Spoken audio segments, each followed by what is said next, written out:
Good evening, race fans, and welcome to Podium eSports coverage of the fourth race in Season 4 of the Monday Night Racing Pro Series, presented by Rowdy Energy, live tonight from iRacing's virtual Daytona International Speedway in Daytona Beach, Florida. It's the Big Green Eggs, Cooks, and Cars Daytona Challenge, featuring the Mazda Miata MX-5 Cup car. I'm James Pike, the voice of Podium eSports, alongside Kenneth Bueno and Terry Ranford.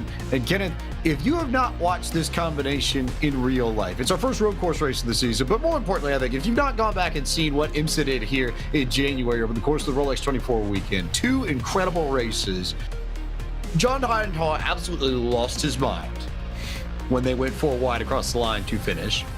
We just saw Road to Glory wrap up. They went side by side to finish off their race. This combo might present some of the best racing we're going to see all year long. This should be one of the better races of Season 4, I think, outright. It probably might, James, and that's just because these cars are so much fun. They're one of the starter cars on the iRacing service, and if you put it with a big track like Daytona, a very challenging track like Daytona, with cars that don't have that much power but also like to be in packs together, then you're just going to have a miraculous run, not only to the start finish line but all over the racetrack. Everybody's going to be battling with each other, dive bombing into every corner, and just swiveling their way around each and every part of this Daytona road course. I think I'll agree with you, James. Before we see it though, this might be one of the best, with the best drivers on the sim tackling Daytona tonight. And this combo becomes so fun, Terry, because these cars are incredibly underpowered for a track of this size. You get to top speed very quickly with these MX-5 Miatas, which then means that the draft becomes very significant. And the ways in which you work the draft are arguably more significant here than you find in even plate racing in NASCAR, because you got so many different ways that you can make things happen, and you can reel in people from a full, half second, 6 tenths, 7 tenths back, and be right alongside them when you hit the start finish line if you time things right. Well, to quote the great Hannah Montana, you get the best of both worlds. You get drafting and you get road course racing at the same time. Where else are you going to find that other than the MX-5 Cup cars? I mean, this is a match made in heaven. It's like a Bob Ross painting on the wall in perfect full color. Great Bob Ross segment. This is going to be so awesome. I don't know if I've ever heard us do any form of Hannah Montana and Bob Ross references, and I've definitely not heard those in the same sentence. So we're breaking ground here every day at Podium eSports. That's just what we do. Let's look at the point standings entering this fourth race of the season. 3 races, 3 winners. Kyle Busch, winner in the Super Late Models last week in Michigan. David Schildhouse won when we took the Xfinity cars to the Oval here at Daytona. And Colin Fern was victorious in the Cup cars at Las Vegas. Those 3 drivers set to go for the playoffs later on in Season 4. Everybody else trying to reel them in, Kenneth. But I have a feeling we've got some drivers that will be in the mix tonight that might not necessarily have had great opportunities the first few weeks.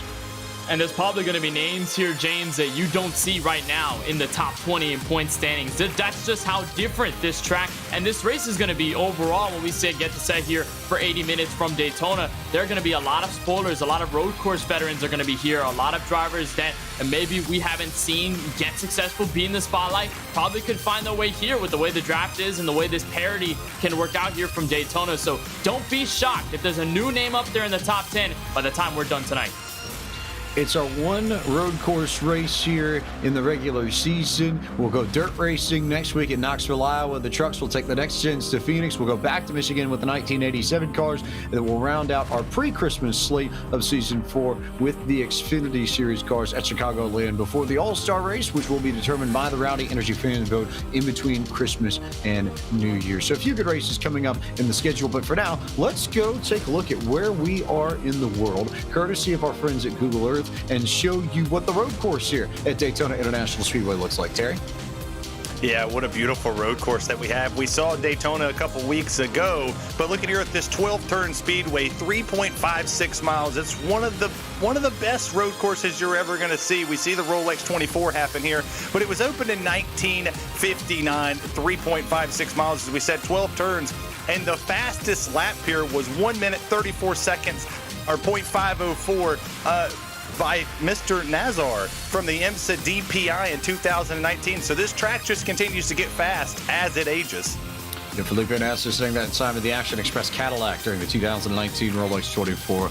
A brilliant race car if you've not had the chance to experience it. Not quite the car we're using tonight, though. Tonight, we're using the Mazda MX-5 Cup cars, the introductory car to the road course tree of iRacing. We're going to go for 80 minutes with a midway break in between. This is our first time race of the year, and all road course races in Monday Night Racing are timed races, so you'll see that a few more times throughout the season. 3 sets of tires available to these drivers in the pits, a fixed setup, and 75% max fuel.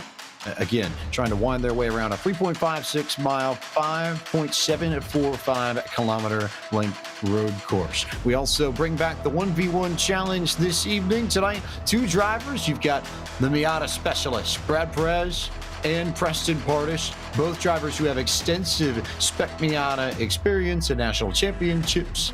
Going to go head-to-head, a cash prize to best finisher, and a donation to the Mohawk Foundation for that group. And then Justin Melillo and Stephen Ellis, reporters. E-racing versus real-life hockey. Stephen, of course, racing for the Hockey News out at Toronto, Ontario, and runner-up in the Road to Glory race that you just saw on the main Podium channel just a few moments ago. Those 2 are your other head-to-heads for this race. It is time now to head down trackside for opening ceremonies. We begin this evening with our invocation, courtesy of Lonnie Columbus from Motor Racing Outreach. Let's pray. Our Heavenly Father, we thank you for this opportunity that we have to participate in this event today. We thank you for the privilege to live in the United States of America, one nation under God, indivisible with liberty and justice for all. We commit this event to you, and may we please you. We'll give you the thanks. In Christ's name we pray. Amen.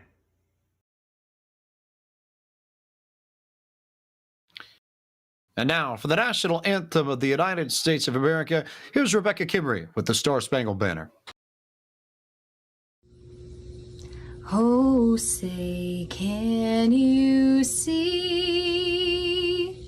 by the dawn's early light what so proudly we hailed at the twilight's last gleaming, whose broad stripes and bright stars through the perilous fight o'er the ramparts we watched were so gallantly streaming, and the rocket's red glare, the bombs bursting in air, gave proof through the night that our flag was still there. Oh, say, does that star-spangled banner yet wave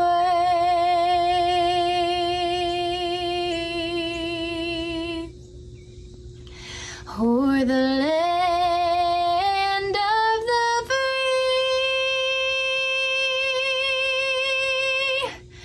and the home of the brave?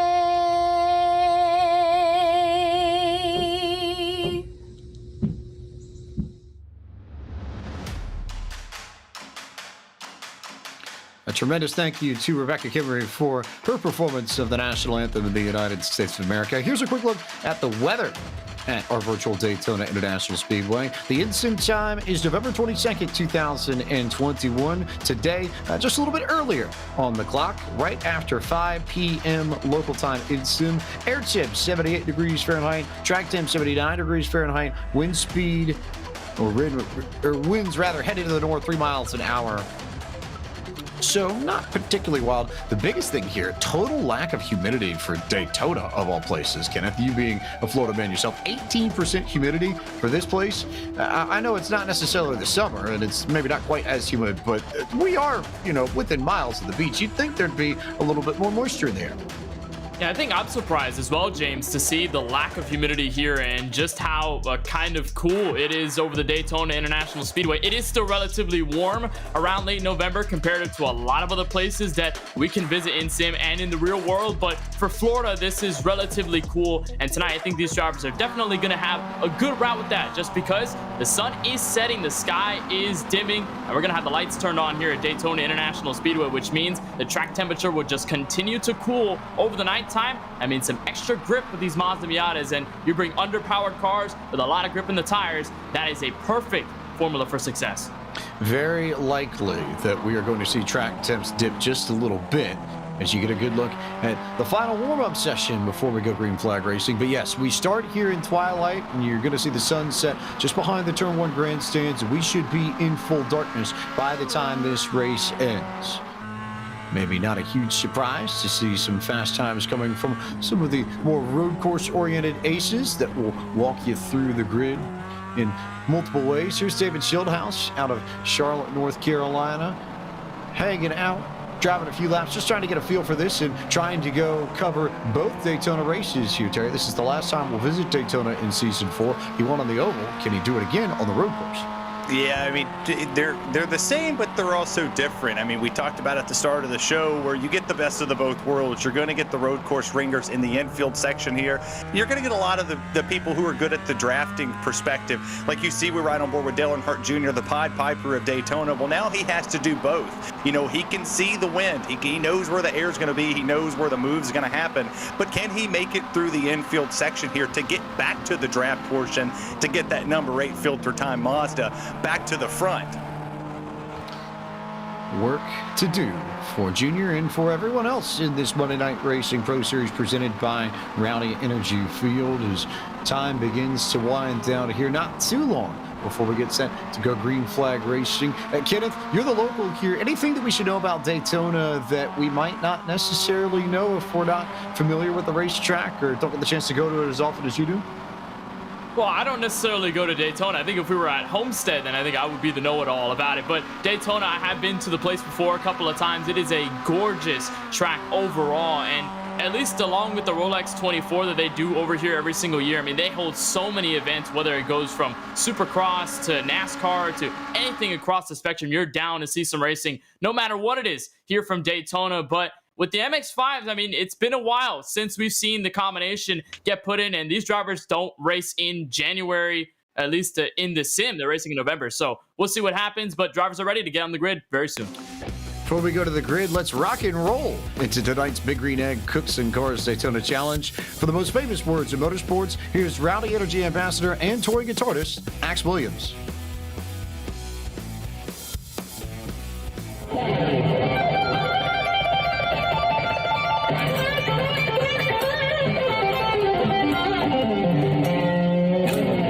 What up? I'm touring guitarist and Rowdy Ambassador Axe Williams. Welcome to the Big Green Egg Challenge MX-5's at Daytona Road Course, presented by Rowdy Energy. Drivers, start your engines!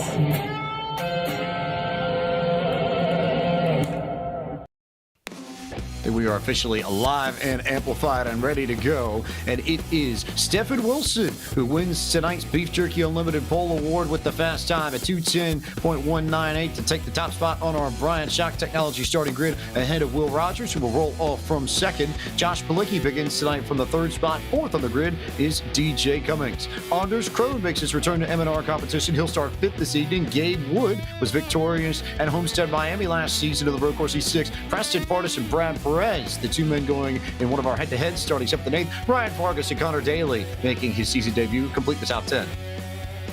eSports Racing League champion Adam Cabot will start inside row 6 with Roger Caruth, who is outside. James Bickford and Parker Kligerman will round out the drivers in 14th. Kligerman, it'll be his first start tonight. Colin Fern, Cole Urban will move the drivers back to 16th. Gary Sexton, Ford Martin, Justin Malillo, and Brandon Brown complete your top 20. Running out 21st to be Kyle Busch and Dale Earnhardt Jr. on row 11. Then you got TJ Majors and Seth Eggert, row 12. Garrett Smithley, Matt Stolneck, Stephen Ellis and Devin Hendry, 14th row. Brian Cook, Dylan Welch, row 15. Row 16, Garrett Miller and Robbie Lyons. Case Kallenbach, Brett Baldeck, Mark Rabillis, Nick Olson, David Schildhouse, Ron Capps in the mix here as we get set to go green flag racing. Taylor Burris, let's quickly go down to you for final words from pit road before we go green.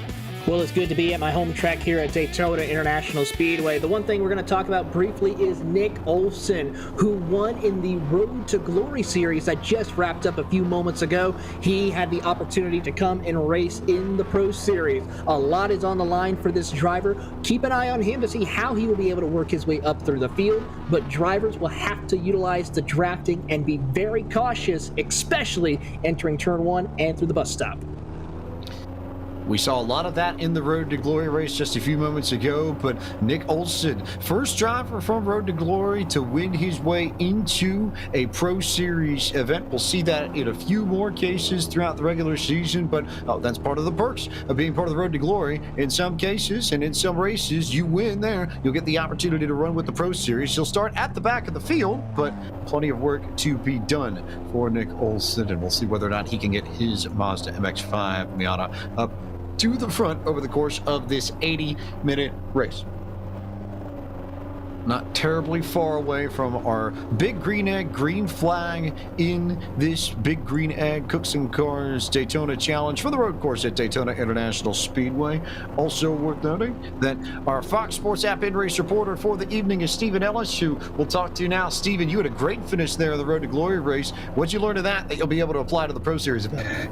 I should probably not be the first place car in the last lap. That is dangerous, but it's kind of, these cars are a lot of fun. You can really push them a lot more than you kind of expect. I got a lot of experience with this track running prototypes, and obviously a little bit of a different car, but you can push these things. They're a lot of fun. You got to slide them around, and the draft is extremely important.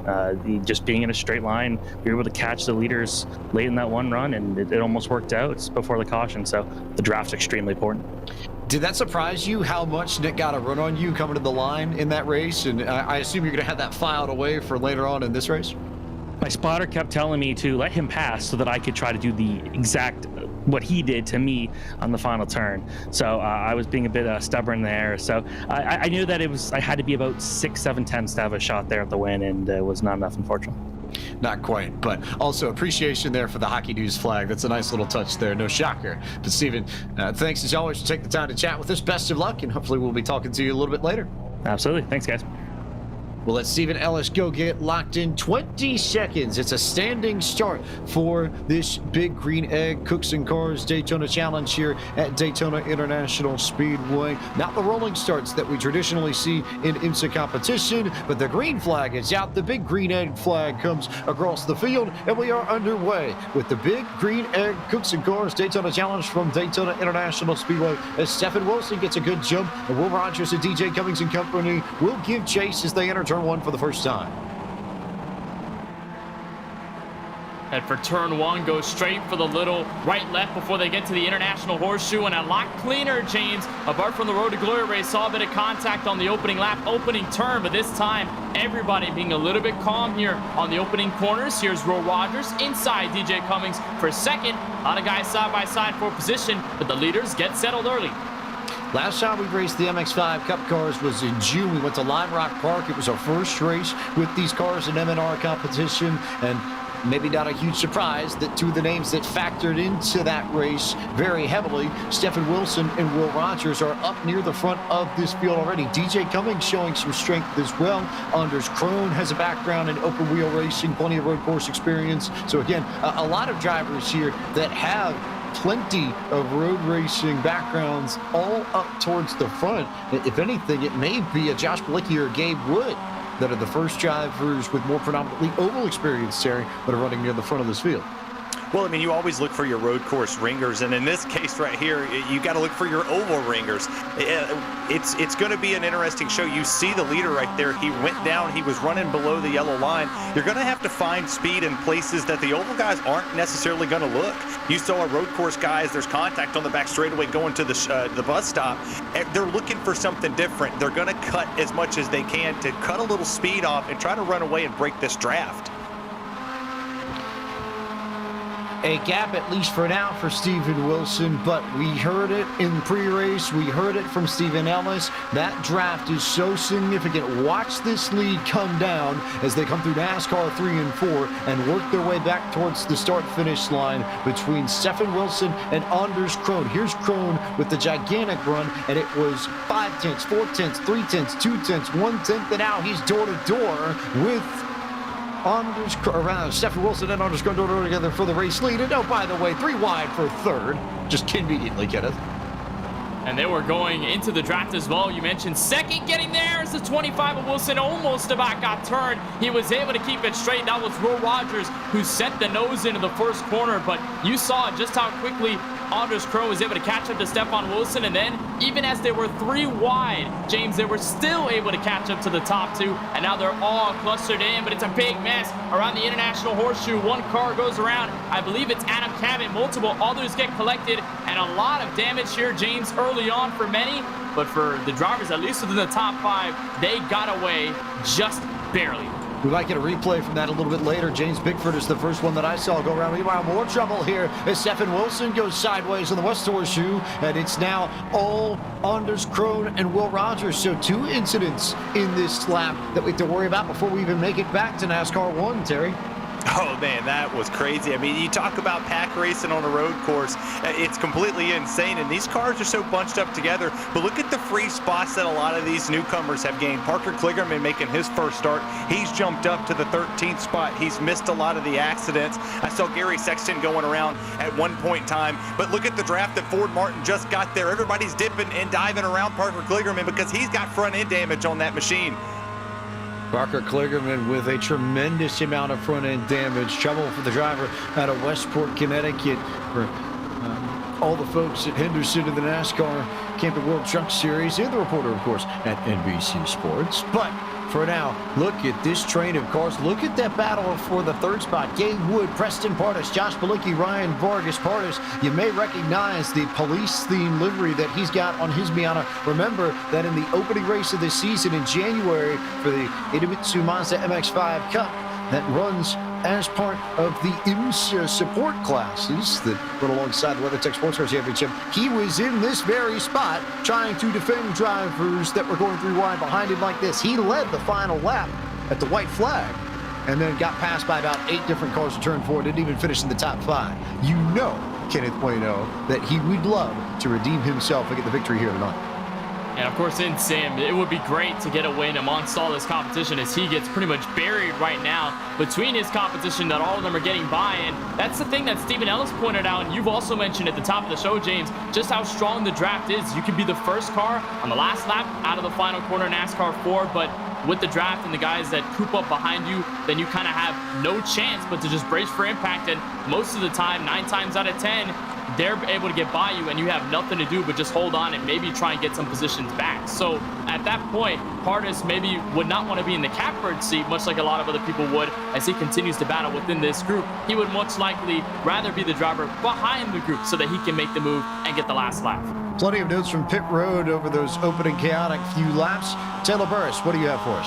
We got a couple of cars still out on pit road. I did speak to driver Adam Cabot, who was involved in a heavy contact with Rajah Caruth heading out of the International Horseshoe, approaching the Western.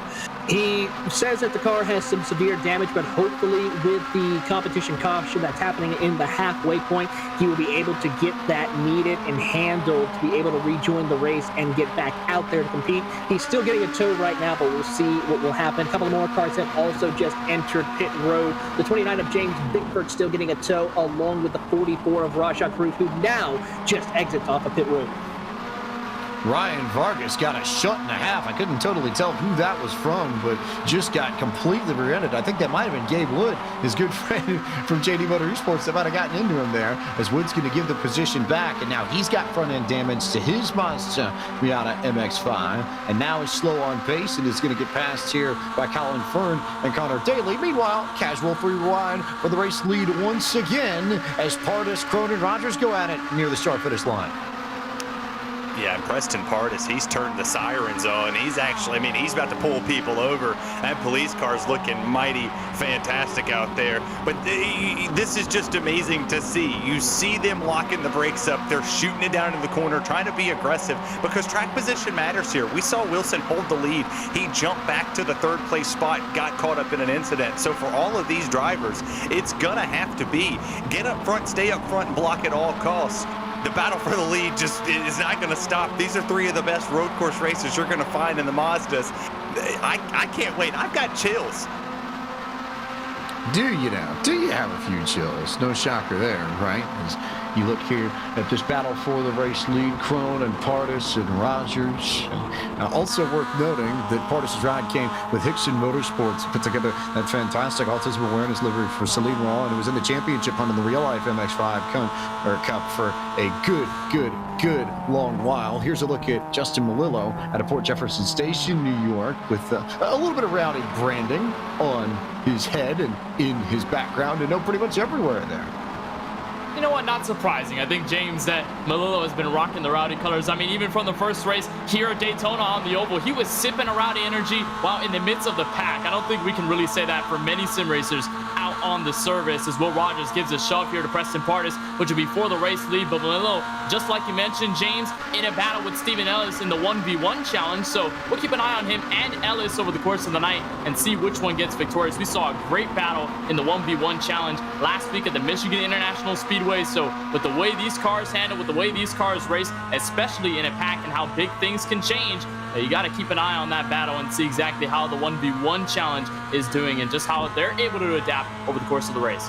Bump draft engaged, says Will Rogers, who just is not letting off the rear bumper of Preston Pardis' Mazda MX-5. And now here comes Anders Krone to the inside, all the way down to the apron and then some, as Pardis tried to throw the block but then thought better of it. And Krone will lead this fourth lap of competition at the road course at Daytona International Speedway, and then they'll all dive it down into turn one once again. Meanwhile, Brad Perez has snuck his way up into the top five. Haven't talked much about him, but he's another Florida driver out of Hollywood, just south, more closer to Fort Lauderdale, the greater Miami area, but plenty of experience running cars like this. You know he, too, is likely going to be a factor in this.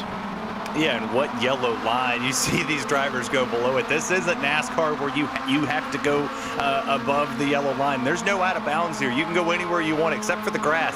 That's a no-no spot. That's lava to these drivers. But you see all of these guys. You see that the gap from 8th on back is 11 seconds is a separation to them to the leaders. This pack right here of some of the best road racers you're going to find in sim running the dog mess out of their cars to get themselves up front. Krone's done a good job blocking. Pardis is right there giving every push that he can, hoping to maybe give him some citizen's arrest, to quote Andy Griffith. Who knows? Maybe he'll be the one parking Krone when it comes all said and done. Everybody just sitting in line behind Anders Krone. Whether or not Preston Pardis decides to make a move, we'll find out here. But for now, it's going to be a bump draft. And this is off of the rear bumper of Krone's machine. It's just a full grill of MX-5 beyond it. Now here comes Will Rogers to the inside to make it 3 as they go down into the bus stop on the back straightaway. Rogers will leapfrog Krone and Pardis both and take over the top spot, at least through the chicane, and then we'll see what happens after. And that's the thing about this kind of race, James, the way these cars race. I mean, you just don't have any time to concentrate or actually really to relax. You have to concentrate 25-8 because you always have cars on your rear bumper ready to take it away. Look at Will Rogers' rear bumper, how much he's getting a handful out of Preston Pardis, the way he's giving him the shove, and possibly a move here out of a NASCAR 4. And when you eliminate that NASCAR chicane that we usually have when we take the stock cars down here for Daytona Beach on the road course, as a casual again, 3 wide for the race lead back to turn 1, you don't have that minimal speed that you have to carry through that right-left chicane. So you're just carrying all the momentum from the backstretch chicane all the way back to turn 1 as they sail it in, and it gets dicey. Here comes the 52, or rather 54, Josh Malicki. I think he overdrove the corner. A couple of drivers overdrove that corner rather, but it's just so tough to relax. You can't really get your muscles kind of set into a relaxation mode because it's just so tough. I saw contact between Will Rogers and Josh Bilicki. That's why Bilicki overdrove the corner and went wide on the entrance to the infield. Now we'll go on board with Colin Ferd, who was victorious a few weeks ago at Las Vegas. He's just tucked in right in line as they go through the dog leg in the infield towards the West Horseshoe. And everybody just going to run in this train, I think, for the most part, until we get back out into NASCAR 1 and NASCAR 2. And that's when you'll see the draft start to play into effect once again.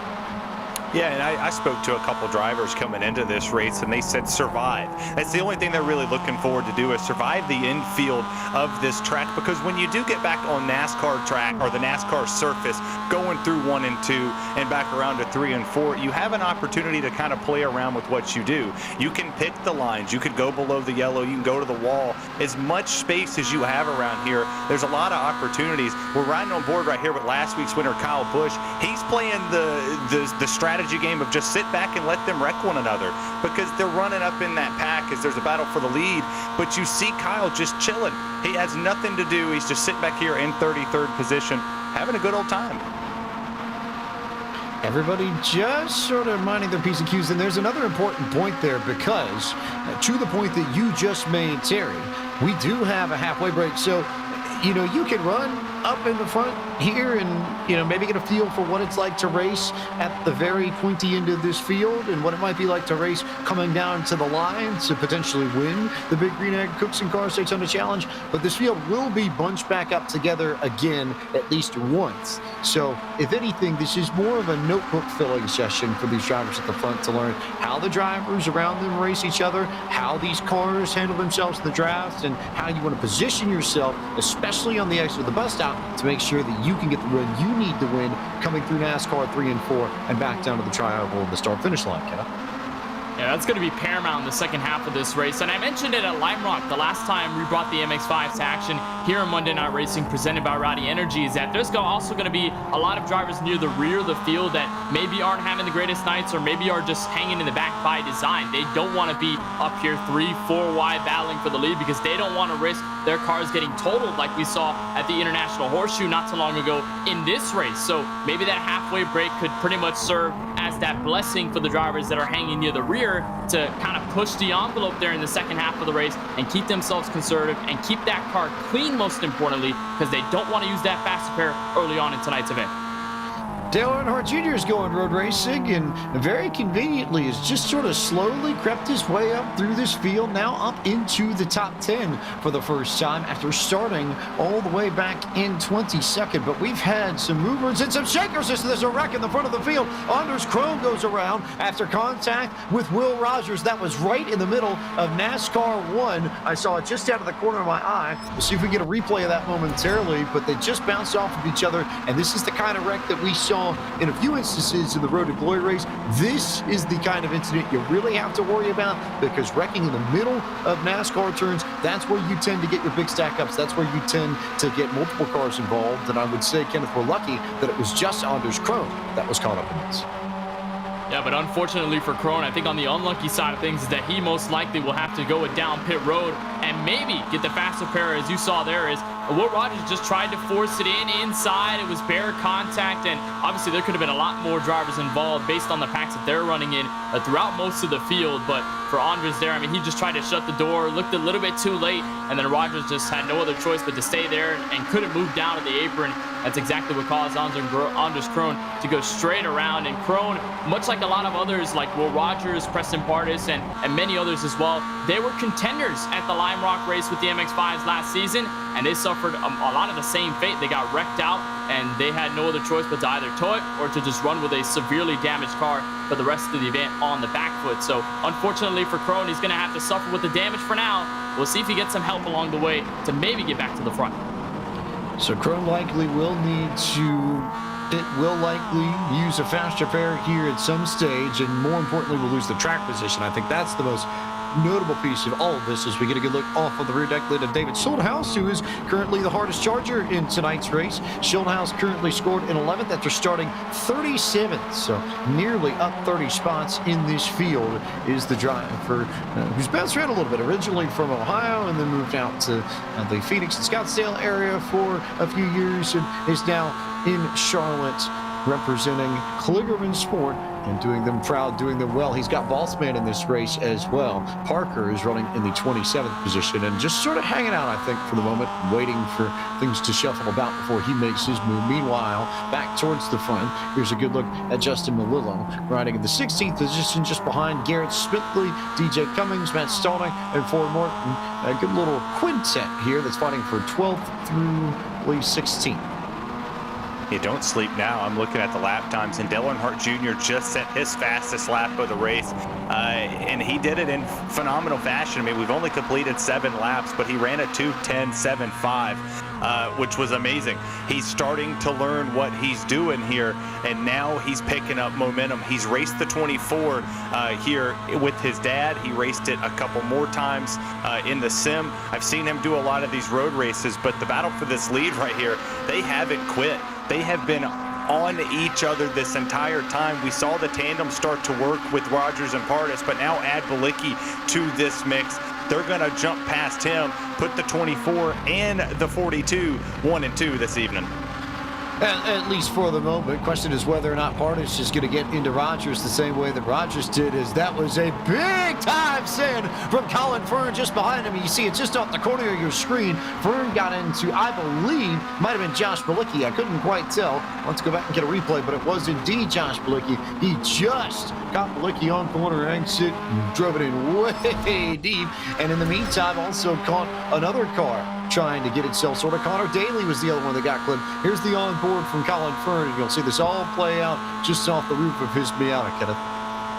And I've been watching that 86 over the past couple of laps, and in turn 1, I think that's his mode to just absolutely send it. He did it on Ryan Vargas and the guys behind him prior to this incident, but just dives it a little too deep.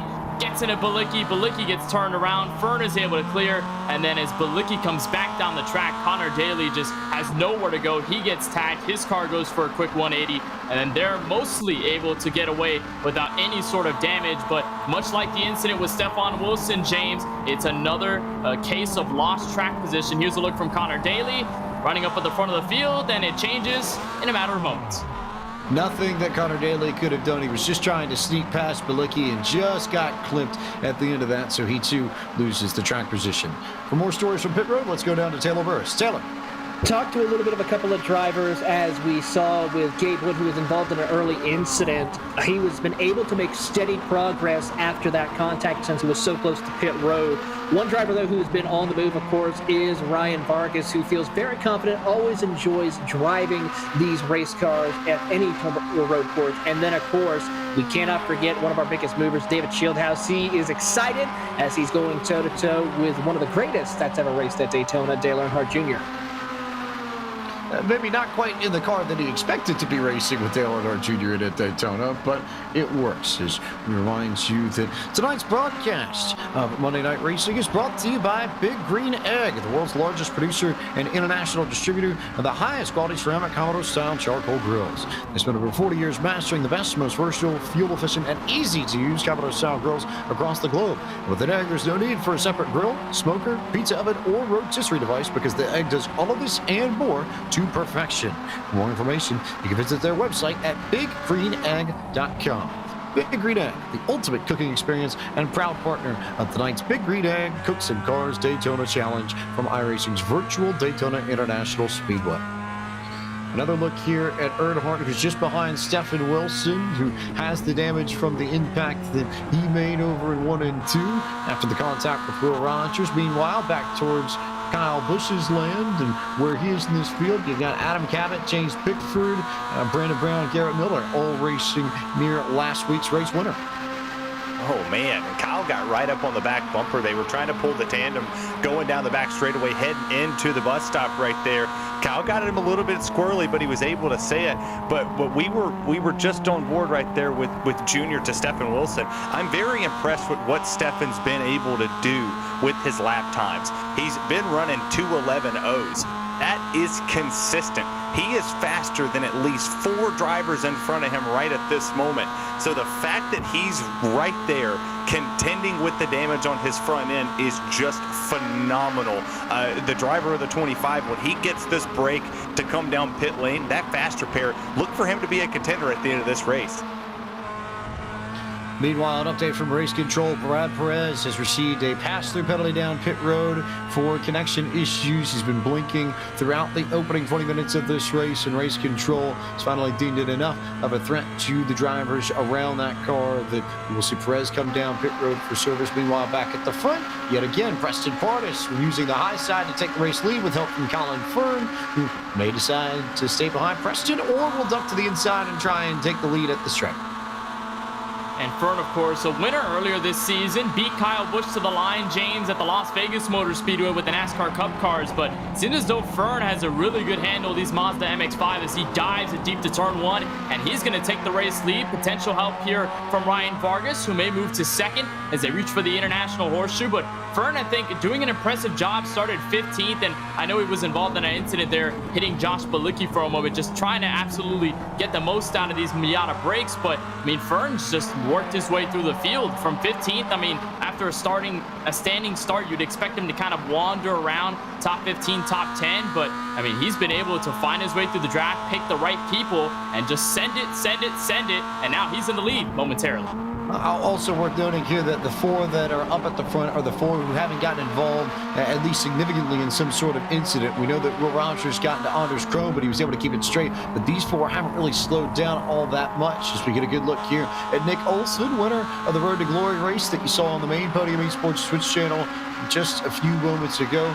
Olson currently running in the 28th position. He's just behind Alpha Prime Racing's Raja Karuth, who's getting ready to go, as we now see Will Rogers drop to the inside. And big battle maybe for the race lead. Where does Ryan Vargas go? All the way up top. He'll try and go there, and maybe stick it in the middle as they're 3 wide for the race lead. Now Vargas is going to give the shove to Preston Pardus, who should be able to clear Colin Fern going down to the bus stop. Should be Pardus leading this when they come out.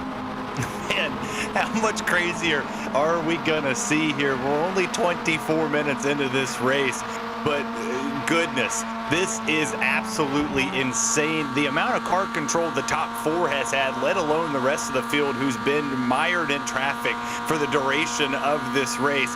Now, I know a lot of them are looking for the 45-minute break when we get down there, and I'm sure a lot of them are going to breathe a sigh of relief that they made it there. I'm so impressed with what Colin Fern's been able to do. The fact that he was able to win Vegas, and now he's at a track that is totally opposite of what he did. Fern's planting his roots in this league, no pun intended, to get himself in contention for a championship, as here comes Pardus and the police, because that's the sound of the police knocking on your door, baby. Well, I was going to go with Preston Pardus trying to send people a message in a bottle, but I guess we can go with that reference too. Both of those work, right?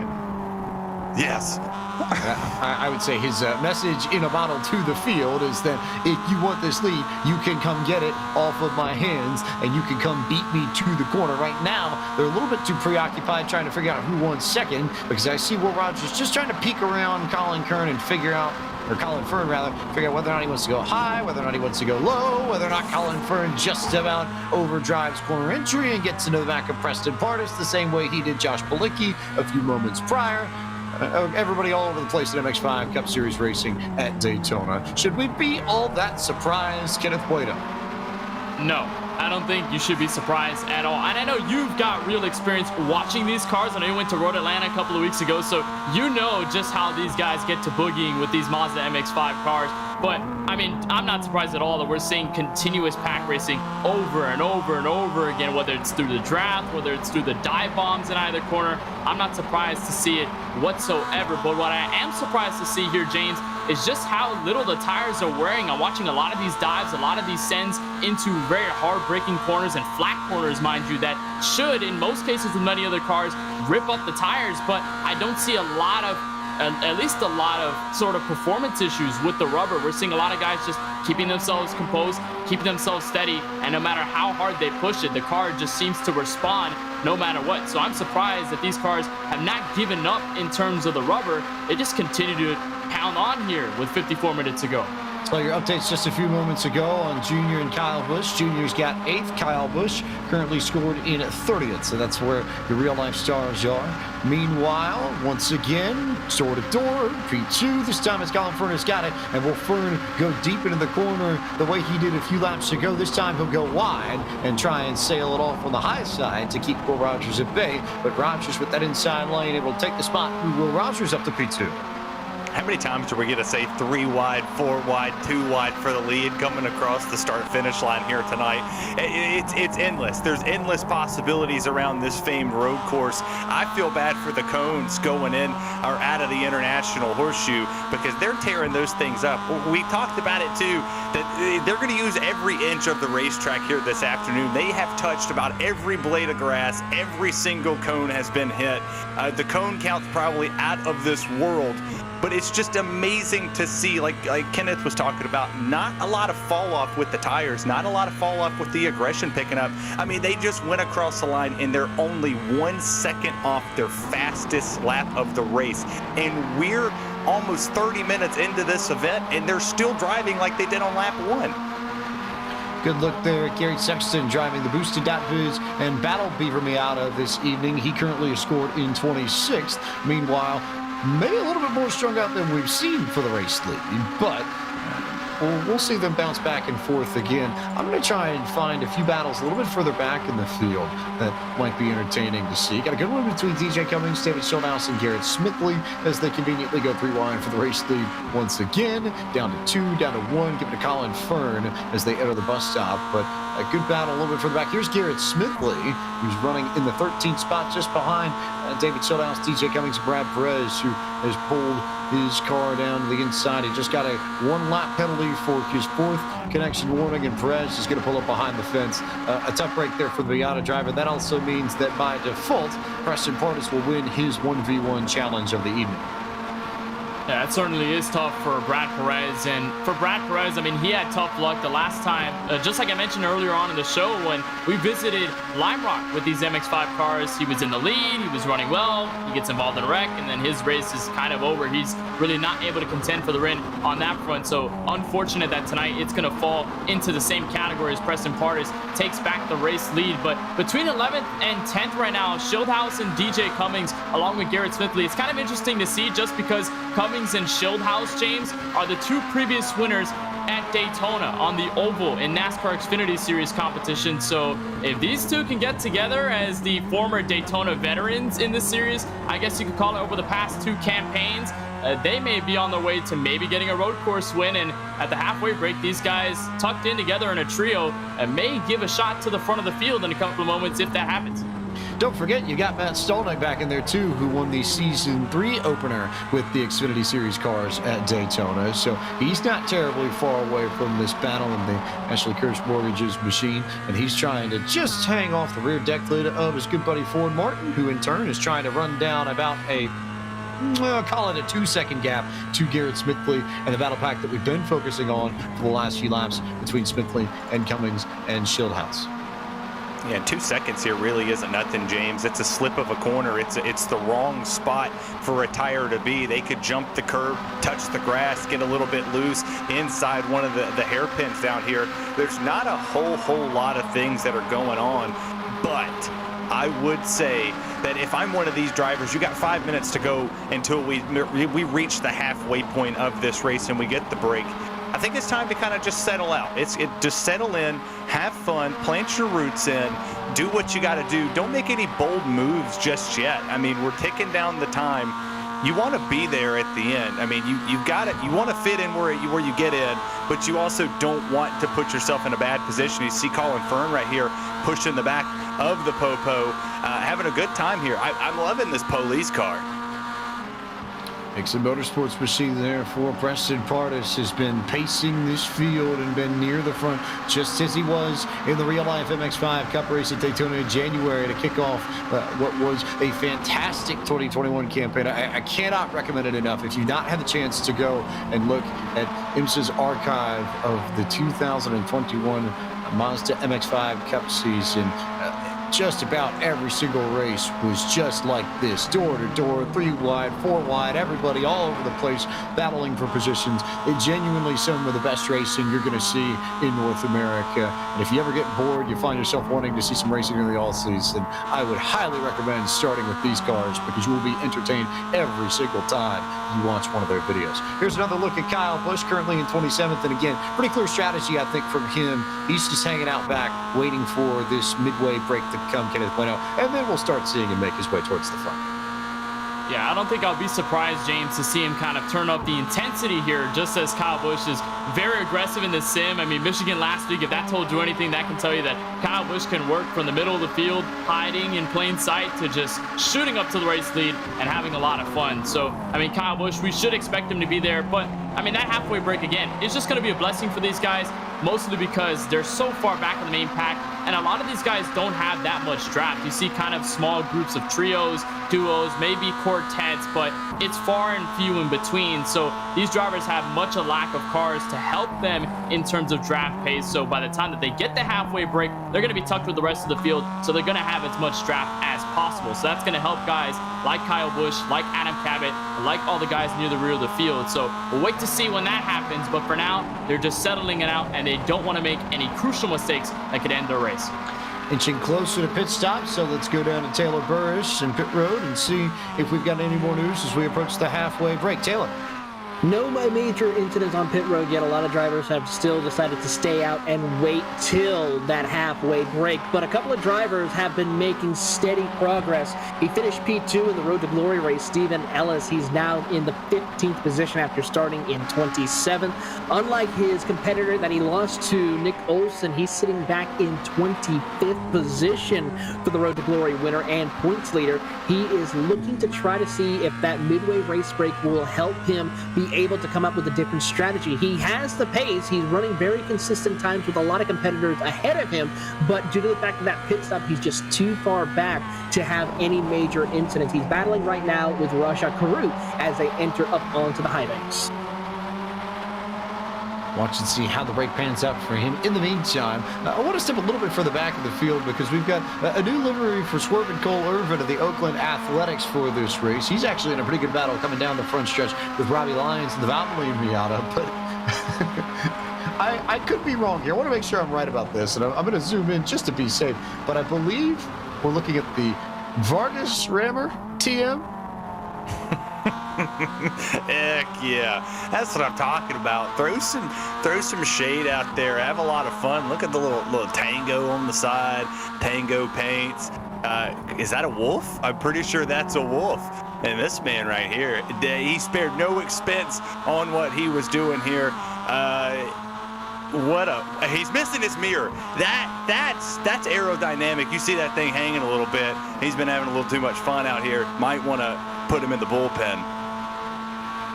And get that mirror warmed up. Well, you've got the fast repair, so if you need to get it fixed, then pretty easy opportunity to do that here in just a few moments. We're not terribly removed from our midway race break as we go back towards the front. Speaking of the Vargas Rammer himself, Ryan is just ahead of Colin Fern. You see the tic-tac on his MX-5 Cup car just ahead of Fern. And this quartet, really, Rogers, Pardis, Vargas, and Fern have separated. And once we got those wrecks out of the way amongst maybe the first 10 to 15 minutes or so, it's been these four that have led this field just about the whole way through.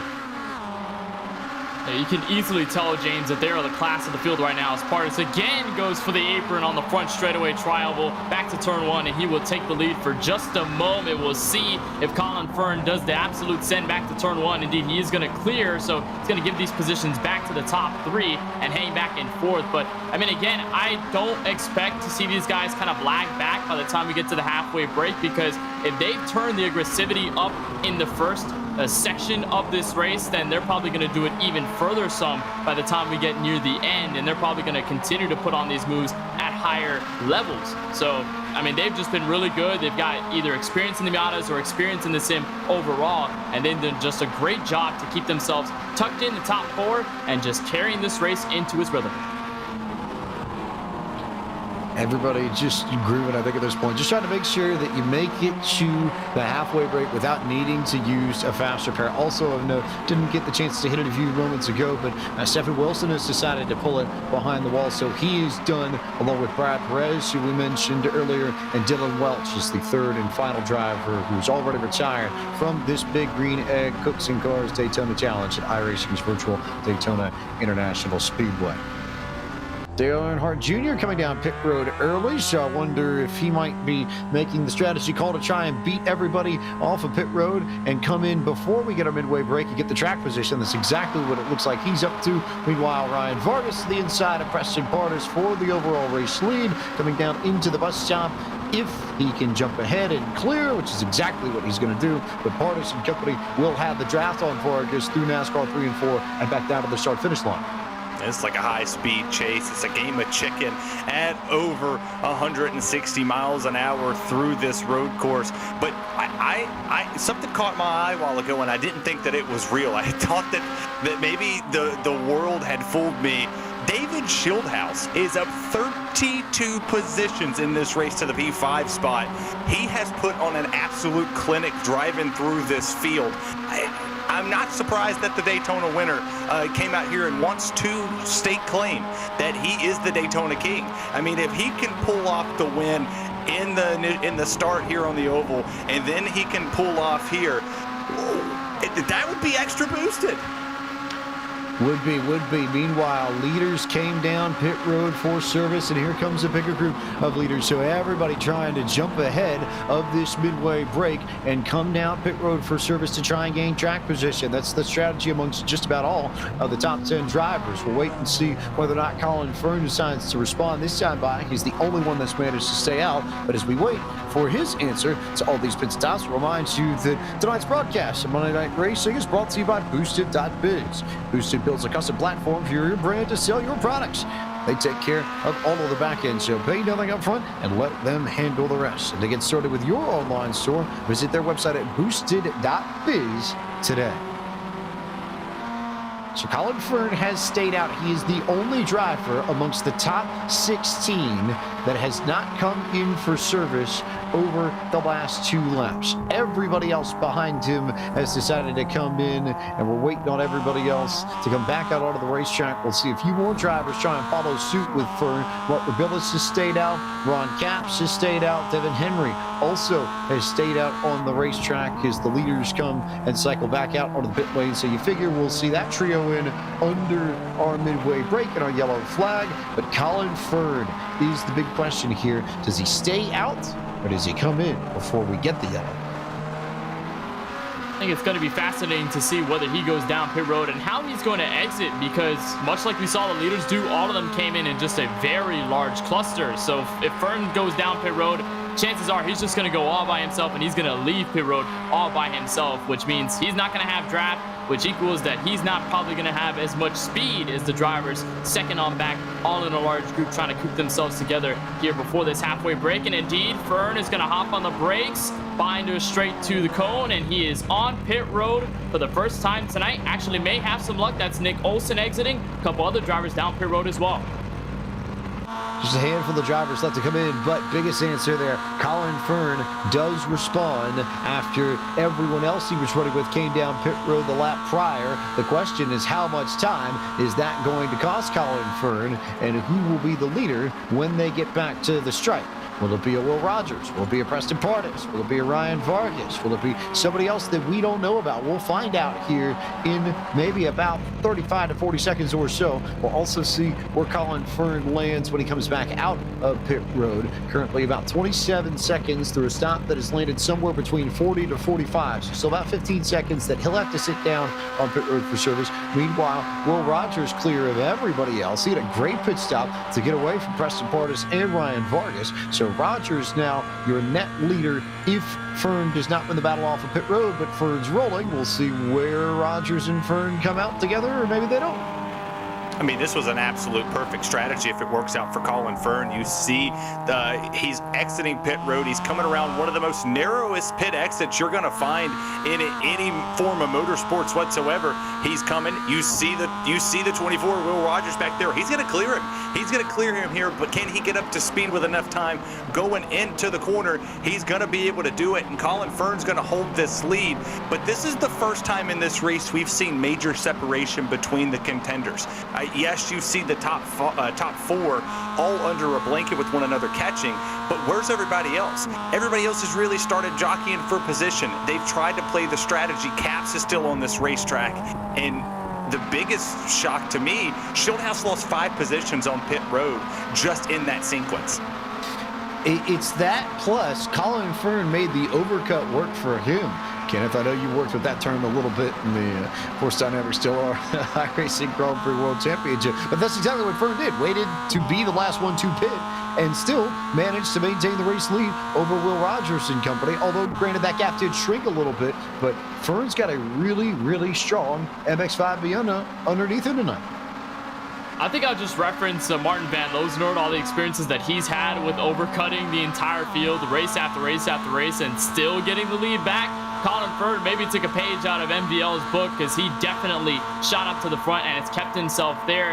Now, the only thing is between second on back is how guys like Rogers, Pardis, and Vargas are going to keep themselves together. Is Vargas going to try and fight Pardis here very aggressively, or are they going to try and work together to get to Rogers, which in turn they will catch up to race leader Colin Fern just before the race break gets through at midway, as Vargas actually does make the pass for P3. So he is going to be aggressive here on that 42. But Fern definitely played this right. I didn't expect the overcut to work significantly, but in the case of Fern, he got all that distance, and all that distance is well more than enough to break the draft, and Fern still has control of the race. I love how you managed to sneak in Martin Van Loosenoord, or as you called him on those broadcasts, Six God. Shocker, shocker. Now, fun fact for you, if Parker Kligerman manages to get to victory lane tonight, then he, like Martin Van Loosenoord, would have 6 wins all-time in Monday Night Racing. So would that then also make Parker Kligerman part of that group? I think yes, and I think I can give you the citation so you can give it in the interview if he's able to visit victory lane here or in any other race that he ends up in Monday Night Racing this campaign. I'll give you the rights for it. I won't copyright. Okay, we'll make sure we pay you a few royalties in the back end before we get to this competition caution, which should be coming very, very shortly. We are within 5 minutes of the caution. That should show up here somewhere in the ballpark of around 45 minutes on the race clock, which you take into account the time needed to grid the cars, usually comes somewhere in the ballpark of about the 47, 48 minute mark on our elapsed time clock within the session, which for us currently sits at 47 minutes right about now. So, here's a good look at Devin Henry out of Glendale, Arizona, racing for Sports 360 AZ, and currently in the top 10. He's very quietly stuck his way to the front, but that's been the case of a lot of these drivers, I think. Now, Henry, Rabillas, Ron Capps, all 3 of them have yet to come down pit road for service. You imagine they will handle their business during the actual competition caution, so they will forfeit the track position, but even still, not a bad run for Devin Henry tonight. He's been swept up in some incidents over the first few weeks, Terry, but I think he'll take this, especially if this can hold and he can be in the spot at the end of the race. We see it in real life NASCAR, sneaky good in the top 10. There's people that you would never imagine would have a top 10 run. I wouldn't have pictured Ron Capps sitting here in the 6th place position. Mark Rabillas, I haven't really seen a lot of speed out of him to be sitting there, but they're up 30 and 32 spots coming into here. Devin Henry up 20. It's a big mark that you see as the yellow flag just now comes out, but we're going to see a lot more sneaky people get up here in the top 10 because the intensity level is about to be at an all-time high when we take the green flag. Right on the nose at 48 minutes and 0 seconds in a lap time. So yes, this is the midway break. We are going to take a break of our own as coverage of the Monday Night Racing Pro Series presented by Rowdy Energy's Big Green Eggs Cooks and Cars Daytona Challenge. iRacing's virtual Daytona International Speedway continues on Podium eSports after these words from our partners. There's a place where fire and flavor are celebrated. where grilling traditions and new techniques are perfected. Here in Big Green Egg Country, you can grill it, roast it, smoke it, or bake it. It's the most versatile grill you'll ever own. Simple to light, easy to use, comes with a free lifetime warranty. Have it delivered to your door by a certified dealer in your community and start enjoying the ultimate cooking experience. Shop online for home delivery at BigGreenEgg.com. That's BigGreenEgg.com.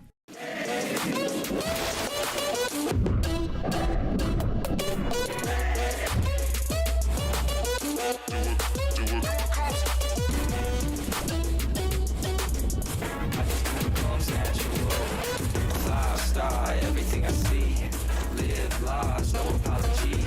Take charge, no one can compete. I just do what comes natural.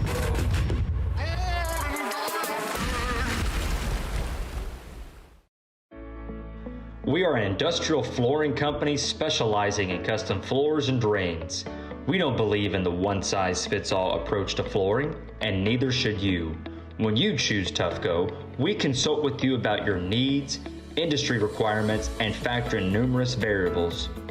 After assessing your facility, we engineer your floor and drains, then install everything ourselves. That's the Tufco way. Visit our website at tufcoflooring.com.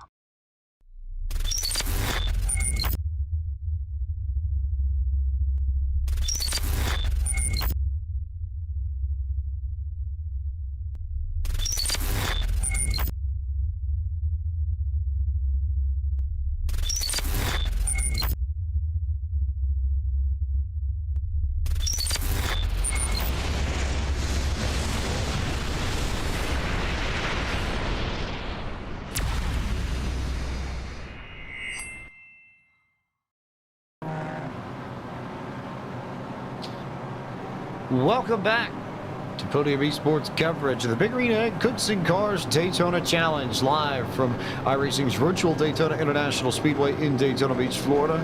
James Pike, Kenneth Bueno, Terry Bradford in the booth, and Taylor Barris on pit road, which is where we are going to head now. We'll see if any of these drivers come in for service. We know we'll have a handful, but most drivers in this field decided to come down early and get their pit stops knocked out before this break. Taylor?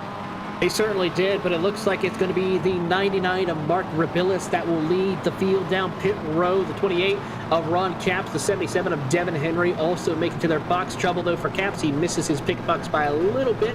That will cause him to go up a little bit on the wheel. But for the most part, as we look through the field, most of the field has decided to stay out after coming down pit road prior to pit road being closed before the halfway point of the race. So not a lot of cars coming down pit road at this time, but that will be interesting to see how these cars will fare as they finish their pit stop. Josh Balicki also finishing up his pit stop as Kyle Busch catches the tail end of the field. So everybody there on pit road, this is everyone from 23rd on back to 32nd that's in for service. So Cabot, Bickford, Brown, Henry, Miller, Kallenbach, Rabilis, Olsen, Capps, and then I believe TJ Majors also part of that bunch as they all rejoin the racetrack and come back off of pit road to reclaim their places in line. As they get themselves sort of back out, time to bring in our Fox Sports app in-race reporter one more time and see if we can get a word with the hockey news. Is Stephen Ellis. And Stephen, here we are, middle of this race. You're not in all that bad of a spot, but you're also in the center of this field for the restart. So are you worried about any sort of incidents in turn one or the International Horseshoe when we get back to green flag racing? I think we're definitely going to get a few of those. I don't mind where I am. I got shuffled to the back first lap incident, unfortunately, and it's been kind of just riding around until then. But I kind of watched a lot of Ty Gibbs clips before this and watching how he made some passes at the Daytona Road Course Xfinity race earlier this year. And I've got some ideas of what I plan to do. So my biggest rival's right in front of me, Malello, and just got to be clear around him and kind of see where we go. How fun has that been, being part of the 1v1? We haven't had the chance to talk to any of our in-race reporters that have been part of the 1v1s yet this season. So what's that like, and how has that changed the dynamic, or has it changed the dynamic and the way you approach tonight's race? Oh, it's been really fun.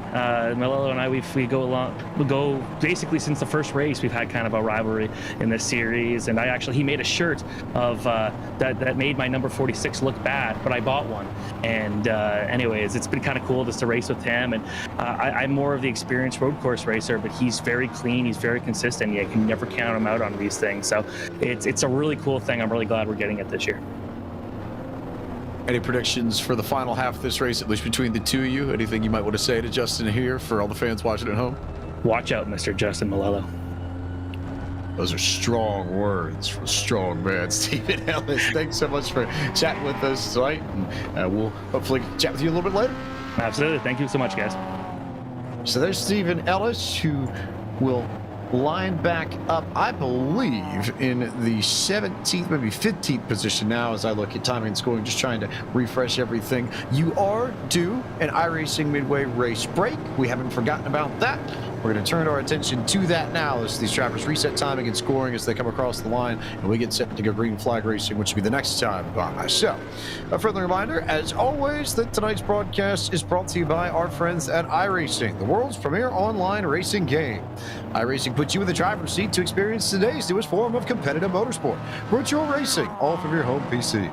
Race virtually in Australian supercars, IndyCar, IMSA, NASCAR, the World of Outlaws, and more. And you can get 25% off of an account renewal and 50% off of a brand new membership if you visit iRacing.com/Black Friday. Mathematically speaking, economically speaking, this is the best time of the year to renew your iRacing subscription. You can get the renewals for cheaper during this sale than any other point during the year, so you definitely want to try and take advantage of it by heading on to iRacing.com/Black Friday. Colin Ford is your race leader, having completed somewhere in the ballpark of 30 minutes of green flag, or rather with just under 30 minutes of green flag competition left to go. Will Rogers will restart second. Third is where you'll find Brian Vargas, and Preston Pardis rolls off in fourth. Fifth is where DJ Cummings currently sits. Sixth belongs to David Schildhouse. Seventh is where you'll find Connor Daly. Dale Earnhardt Jr. has the 8 car in 8th. Ninth belongs to the 52 of Garrett Smithley. And rounding out the top 10, Kenneth Bueno is Ford Martin. Well, he'll have Crypto Autosport teammate Matt Stonick in the 41 and 11th. Anders Krohn, despite the early damage from an earlier incident, he got the faster pair. He's up to 12th. Gabe Wood, former winner at a Roval, to say he's in 13th right now. Justin Malillo, so far, beating out the 1v1 challenge against Stephen Ellis. He is 14th, while Ellis is behind him back in the top 15. Seth Egger in the 57th, currently in 16th. 17th belongs to defending champion Robbie Lyons. Parker Kligerman has moved the 18 car to 18th. Cole Irvin, Oakland Athletics baseball player in 19th, and Raja Karuth for Alpha Prime Racing rounds out the top 20. Sitting 21st was the man who did some off-roading here, Gary Sexton. You got Kyle Busch sitting down here in the 22nd position. Josh Balicki is 23rd, Adam Cabot 24th, James Bickford will roll 25th on this restart. Mark Rabilis tried the strategy, didn't work in 26th. Garrett Miller 27th, Ron Capps 28th, Devin Henry is in 29th, and rounding out your top 30 is Brandon Brown. Case Kellebach rides in 31st. 32nd is where Brett Baldeck races. Nick Olson in 33rd. He's the last car on the lead lap. Boris Cook currently in 34th. He's 2 laps down, as is TJ Majors in 35th. Stephen Wilson is 36th. Brad Perez 37th. And Dylan Welch completes this 38-car field of the Big Green Egg Cooks and Cars Daytona Challenge from iRacing's virtual Daytona International Speedway. And that concludes tonight's iRacing Midway Race Break. With over 170,000 drivers on the service and over 90 laser scan tracks and cars to choose from, iRacing is your portal to the racing world. Get on track today at iRacing.com. A friendly reminder also that tonight's broadcast is brought to you by our friends at Battle Beaver. That is everything you need for your next custom controller, console, or PC skin. With options for PlayStation, Xbox, GameCube, and more, Battle Beaver has everything you need to make your system look exactly the way you want it. And to BattleBeaverCustoms.com to pick up your next skin today. They are aboard Gary Sexton's machine. He'll restart in 21st. But, gentlemen, it is time for another Big Green Egg green flag in the Big Green Egg Cooks and Cars Daytona Challenge. Say that 10 times fast to tie your tongue in knots. And we'll see just how nuts it gets into turn 1. Traditionally, it can be a problem spot. Colin Fern going to push the field entirely up against the fence. Pace car will pull off of pit road. We'll wait for Barney the flagman to throw the green flag over this field. And as he does, we are back underway. Big green egg, green flag back out in the Big Green Egg Coats and Cars Daytona Challenge. Fern gonna go straight for turn one, but it's an already move there from Will Rogers. Ryan Vargas, this one car goes around. I believe it was a Social Banks car that went around. I believe it was either Anders Kroner, Stefan Wilson that went around at the entrance of turn one, but already side by side for the lead coming to the International Horseshoe. Rogers hard on the brakes on the outside, Fern on the inside. Rogers able to take the lead away. It was Anders Krohn and Parker Kligerman. We'll see if we can get a replay once all the craziness settles out in this field, but we're not done yet. Rogers has the lead. Fern back to second. Vargas to third. Partis trying to hold off Cummings and Schildhaus in fourth and fifth. And Daly just in front of Dale Earnhardt Jr., who's as close to the front as he's been all night long. Yeah, I'm glad I got my good britches on because, man, this is a mess. And I hope I don't mess my britches by the end of the night. I love these things. But these drivers, it's go time. You got 23 minutes to go before we end this race. And for the guys who's been up front the entire time, Will Rogers, Colin Fern, Vargas, Partis, Schildhaus, it's go time. There's no more laying back and being friendly. We've seen Dale Jr. sit back in the back. Now can we see Rowdy come up and defend his win from last week? The race is just going to get even more intense. So send the message to your grandmama. It's Rowdy time in this race. It's Rowdy for Kyle Busch. He's as high up in the field as he's been all night long, up at 17th, and they're going to go 3, maybe 4 wide here. There's Justin Malillo and Cole Irvin as they dive off into the bus stop on the back straightaway. They'll keep it together. Oh, contact. There goes Robbie Lyons, and there goes Cole Irvin right off the racetrack, clearing the seas for Kyle Busch and company. So Busch will now jump up to the 15th spot, Malillo to 14th, and look at Josh Bilicki. He got turned around a little bit earlier in this race, and he's right behind them trying to make his charge back to the front. Definitely was, but I guess as you said, or as Terry said, it's getting rowdy up at the front of the field, or rather in the mid-pack, as there were 3 wide to the bus stop. I think this is the first time, James, we really see anybody go side-by-side at that portion of the track, because usually, even in real-life competition, you want to clear yourself single file before you get to that infamous bus stop, because if you go side-by-side, chances are you're going to end up like this in an incident. You see the dive from the 91 of Irvin. Parker Kligerman also swooped to the inside in front of Justin Malillo. They both made door-to-door contact. Into the barriers they both went. Their races may be officially over, but I guess it's all in the worth of aggressiveness in that part of the track. Adam Cabot also around in turn 1, entering the infield portion of the racetrack. You get a good look at the Ferris wheel and all the fun and festivities that are part of the infield at Daytona during the 24. Here comes David Schildhaus working his way through the field, already back up into the top 10 after starting in 37th position. So he's been on a charge throughout this race, and just, I think, waiting for his moment to strike. Here's Gabe Wood just a little bit further back in P10, trying to figure out how he's going to clear Garrett Smithley on the banking of NASCAR 1 and 2. You're just sitting here watching what Gabe Wood's been able to do for the entirety of this race. He's down 4 spots from where he started in P6, but he's run a consistently clean race. As you look at the battle for the lead and for the potential win right here, the 42 has been stout. He hasn't had to turn the sirens on. Nobody's been pulled over just yet, but Will Rogers. And here comes Colin Fern to the bottom, goes 3 wide again, and they're about to come to the bus stop. Who is coming out alive? I almost feel like this is just every day. This is not everyday racing for us in Monday Night Racing. We don't usually see this much 3-wide action, but this is a normal Thursday, Friday setup, even Saturday sometimes, for the drivers in the Mazda MX-5 Cup in real life. Preston Partis has experienced it firsthand at this track, so he knows exactly what he's got himself into. The real question is, can these drivers put it together virtually, as Ryan Vargas is going to push his good friend Will Rogers all by himself on the high line of the racetrack up to the front, and Rogers will lead the 25th lap of competition with just over 20 minutes to go.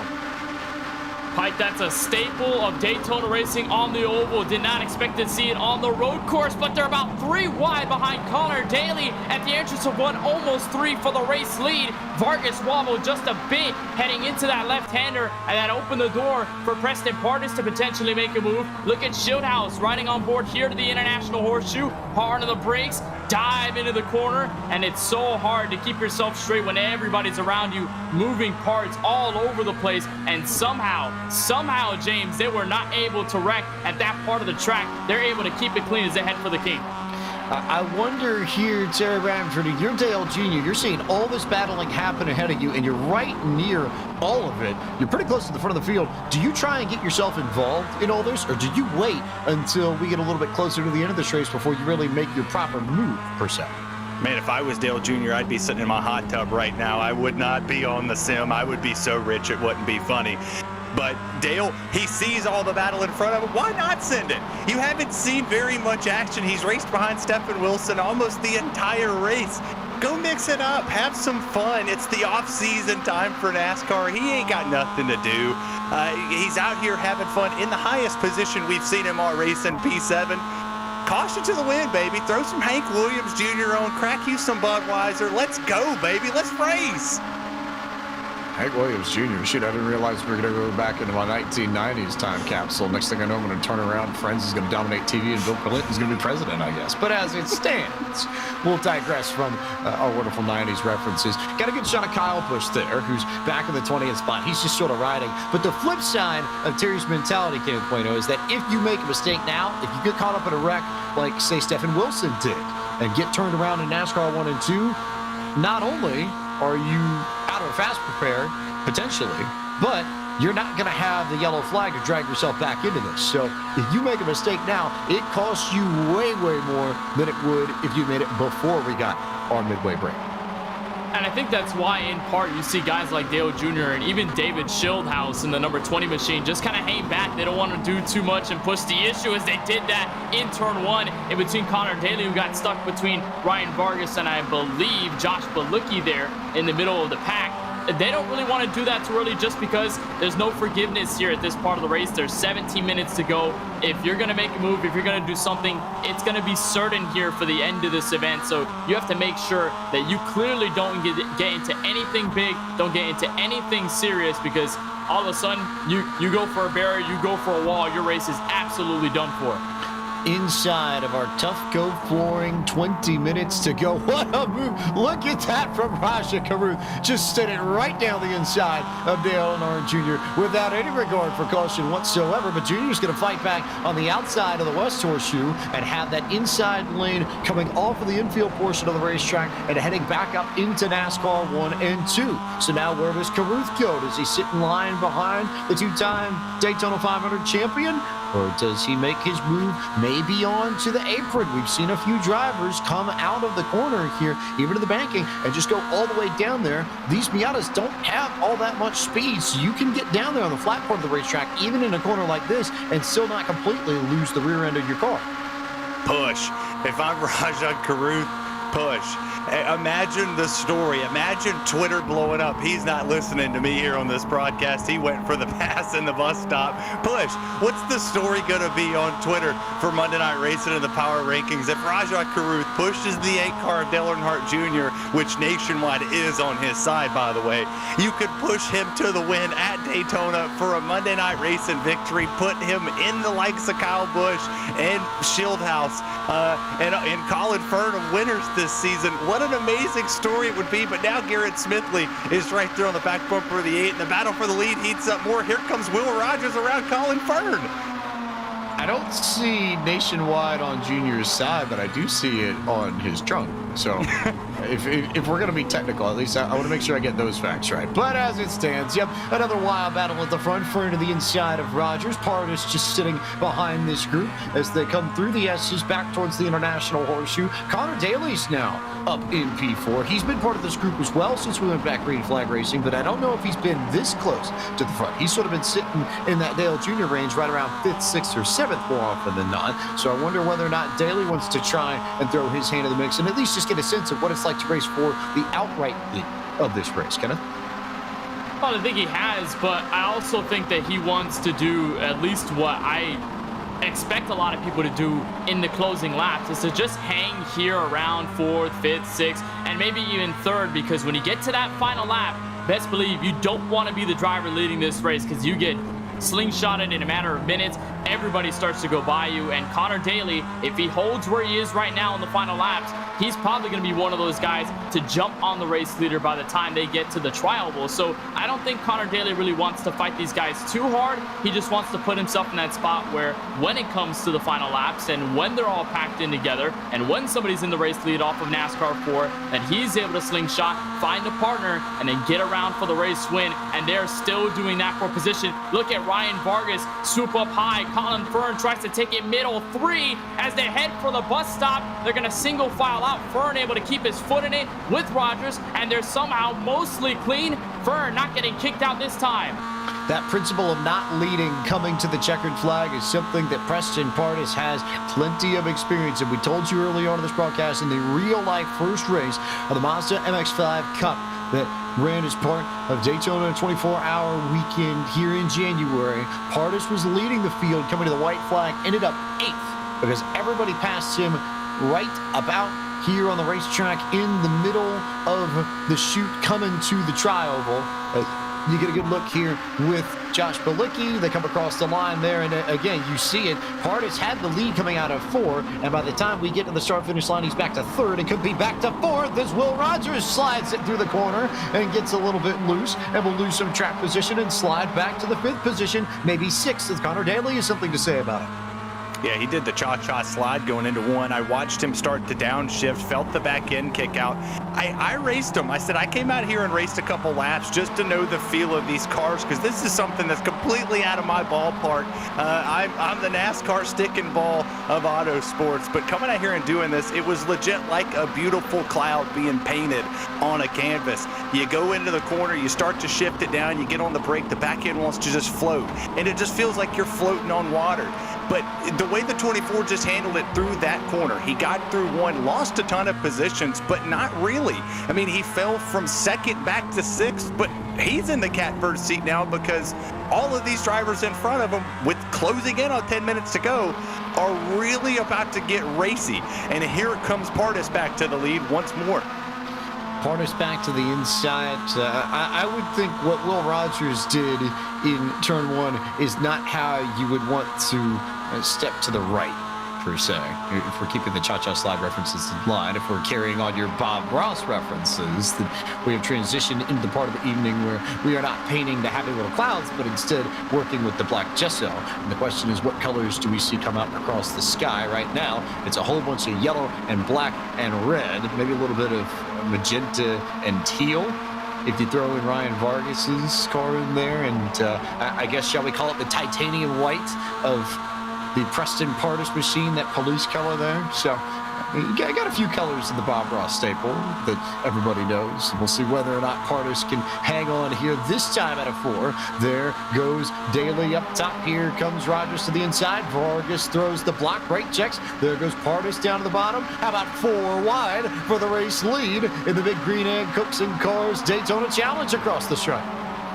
Well, people, James, are finding their friends. I've seen the past couple laps by, Rogers and Vargas have been hooking up together. They've been the dynamic duo here as they make door-to-door contact for the lead. That was Schildhouse and Preston Pardus at the entrance of 1, but much like I think NASCAR racing here at Daytona, James, people are finding their friends to work with on the NASCAR part of the track. They're able to get through the horseshoe, get through the infield section, get through the bus stop, but as soon as they get out of that left-hander and go straight for NASCAR 3 and 4 and the Tri-Oval, they start to hook each other up with friends, maybe get some people together, and they make the draft work. They give the push, and then all of a sudden you've got just a full-fledged pack race between multiple lanes on the racetrack all over the place. So keep in mind, in the final laps, you're probably not just going to see draft into play, but you're going to see friends into play as well. People are going to start to work with each other.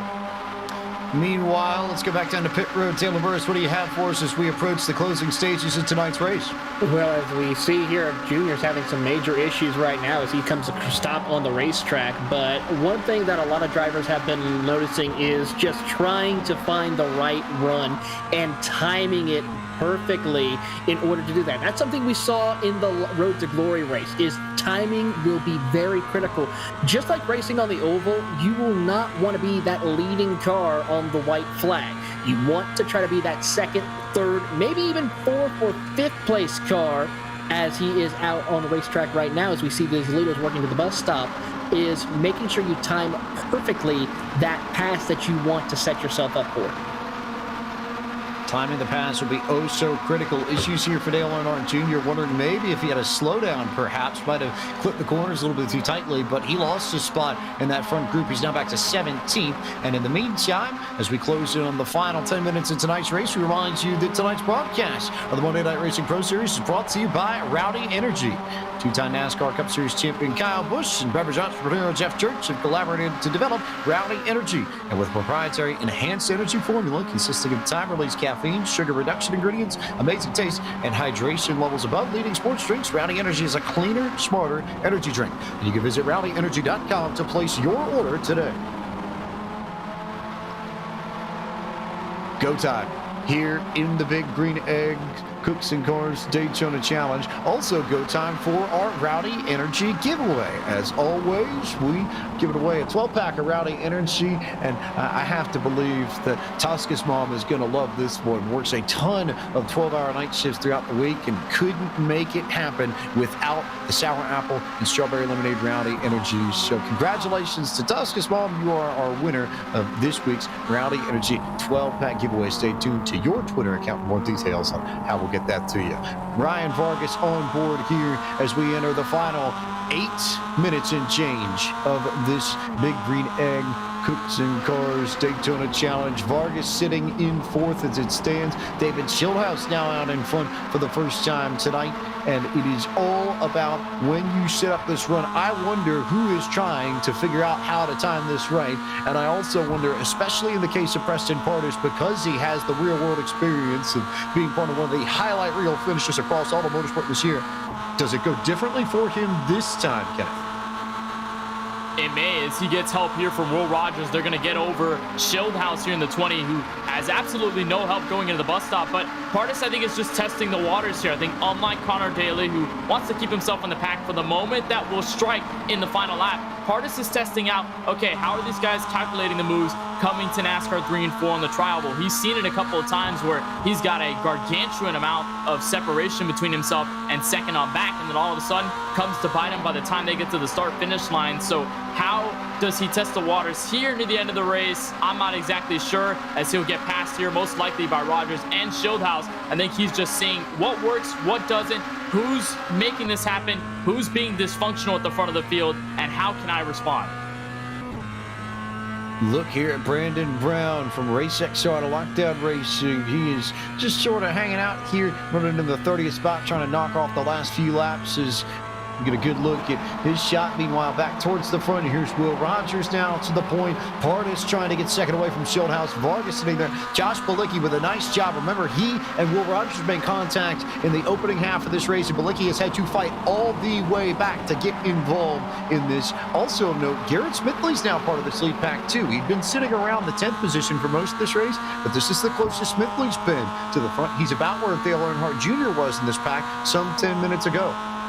Well, Kenneth talked about the waters and everybody testing them. The waters are now muddy, my friends, because everybody knows that it's time to go. They've scared the fish out of the pond there in the infield of Daytona, and it is go time. David Schildhouse working his way to third, trying to go back-to-back at Daytona. Partis trying to take the real-life success into the sim world. Ryan Vargas, Josh Bilicki are trying to have as much fun as possible and maybe be the spoilers to all this, like Brock Lesnar against The Undertaker streak at WrestleMania, and trump the greats at Daytona. Partis with the run off the rear bumper of Rogers. That'll allow Schildhouse to close the gap. Where does Partis go with this one? The man out of New Smyrna Beach, Florida, looks high, looks low. Instead, he's going to sit right behind it. Here comes David Schildhouse with the draft to clear both of them and jump to the race lead for the moment. But remember the kind of runs that people get coming out of this bus stop and down to turn 4. Looking at the clock here, beginning to close in. And with lap times the way they are, we're going to be very close as to whether or not it's going to be 2 laps to go or 3 laps to go. Very, very, very tight on time. Maybe closer to 2 is now. Here comes what? 1, 2, 3, maybe 4 cars to Freight Train Shieldhouse on the exit of NASCAR 4. Shieldhouse was expecting it, seeing everybody working together, but that's all 3 of them. Rogers, Preston Pardus, and Ryan Vargas all working together. Now here comes Joshua Balicki to the outside of Shieldhouse to potentially make this move. And what they're going to do here, James, is accordion everybody back. You see Colin Fern back there. You see Garrett Smithley, Connor Daly back to 8th. With this all going on, they're going to start to gain all this speed. So you're going to see everybody back here, and they're already there with the main pack out of turn 1 and coming into the International Horseshoes. That is only bringing more dogs into this fight with around 4.5 minutes left to go here from Daytona. And like we saw Colin Fern be aggressive earlier on tonight, I wouldn't be surprised to hit full send mode in turn 1 or any corner from here on out. There was a major incident between Raja Caruth and Kyle Busch just a few moments ago. I saw cars flipping over the pit exit wall right by the S's. So those two out of contention for the race and stuck on pit road trying to get their cars fixed out. Meanwhile, Will Rogers, Preston Parnas, Ryan Vargas all there. Let's get a look at the replay here and show you what happened. But this was big time contact. Yeah, looks like Raja just drove it in deep and got into Kyle, and all of a sudden, boom! Right over there with a little hop, skip, step, flip, and credit to Raja. He landed on all 4 wheels. Just bites that he is largely out of contention for the win, as is Kyle Busch, and those two have both decided to call it on it and park their cars. Meanwhile, Pardus all over the rear bumper of Will Rogers. This now coming onto the back straightaway, working our way towards the bus stop and keeping an eye on the clock as well. 3 minutes and 41 seconds as it stands. To me, that suggests we are probably looking at 2 laps to go when they hit the stripe. Yeah, and the headlights are starting to beam ever so bigger. It's like we're in Texas in the Lone Star State. Everybody is jockeying for the position. You see David Shieldhouse right here in 5th. You see him backing up off the back bumper of Josh Balicki, trying to get the run. He knows going into 1 that people are going to start sliding. They're going to get more aggressive. Everybody's going to want to get the positions. As you see Vargas step out of line right here, and Balicki's going to go with him. It's going to be 2 by 2 when they come across the line. Who pushes who through turn 1? Looking at the clock, under 3 minutes now, so this is indeed 2 laps to go. We'll get the white flag with about 40 seconds left on the clock and run that lap out to complete this Big Green Egg Cooks and Cars Daytona Challenge. Vargas and Rogers door-to-door for the race lead, coming through turn 1. Now back through the S's. Rogers clears, and Pardus will now go after second and try and wrest it away from the driver of La Mirada, California. Meanwhile, Shieldhouse is just sitting behind this group, as is Josh Balicki and Colin Fern, Garrett Smithley, and Connor Daly back there as well. One of 7 or 8 cars potentially could win this race, Kenneth. Yeah, they're definitely in contention 150%, and they separate by the time they get to the bus stop, but as soon as they come to turn 1, they're all packed in together. Colin Fern, the last car on this train. Rogers still being the first, leading the field. It was almost a send there into the second corner there, just from the 54 of Josh Balicki to Ryan Vargas. Almost gave him the bumper. They were able to keep it clean as they come back through NASCAR 1 and 2. Watch for everybody to kind of spread out to the bus stop. There's Garrett Smithley inside Connor Daly for position. Single file all the way through the top 7. Everybody trying to get the run here. And one thing I think we know, you do not want to be leading this race coming out of the bus stop next time by. When you get that final green run and you try and push it all the way to the edge, you are going to get freight trained with the draft, as we see Preston Pardus try and work that move immediately on Will Rogers. He's going to tuck it behind. Here comes Vargas with the run just behind this group, but it is all about timing the run on the last lap. Terry Radford. Yeah, I mean, they're going to push it like salt and pepper here. Everybody has to go. And for Preston Pardus right here, he has to make sure that he keeps eyes on what Ryan Vargas is doing. They're putting a gap in between them. It's about a car length separation between second and third to the leader, and even more back to fourth. So the run off of 4 is about to be huge. Here comes Pardus with a shot to the leader. Working our way towards the Maconi setup shop. White flag and the Big Green Egg Cooks and Cars Daytona Challenge from iRacing's virtual Daytona International Speedway. White flag is out, 1 to go. Rogers blocking Pardus on the inside, and Ryan Vargas working up top with Josh Balicki as they come to Terry Radford and work their way through the infield for the final time. Going through one, you see him start to fan out. One missed the corner just a little bit, but it's going to be a huge sigh of relief because now here comes Will Rogers. He keeps the lead. Pardis is in a hornet's nest. Ryan Vargas is trying to get back there. They go through the International Horseshoe for the final time in this event. Rogers is going to hold this lead. Preston Pardis is chipping at his heels right now to get it. They're coming up through the final quarter of the infield, going into NASCAR 1. Holy mess, it's go time, and Vargas is in the catbird seat in P3. I missed a corner. They're going to end up in the second horseshoe. Now Rogers still in control, but the big question is how much does Pardis, how much does Vargas, how much does Bilicki gain? Everybody behind, how much do they gain now? Coming to the super speedway part of Daytona International Speedway into the left-hander there, coming back to NASCAR 1. It's still clear. Will Rogers up at the front. There's a bit of lap traffic behind them. About 2 cars they need to split before they get back to the start-finish line. But into the 31 degrees of banking. Pardis back to the rear bumper of Rogers. Does he make a move? Answers no. Huge shove there as they come to the back straightaway and to the bus stop for the very last time. What does Vargas and Bilicki do to work together?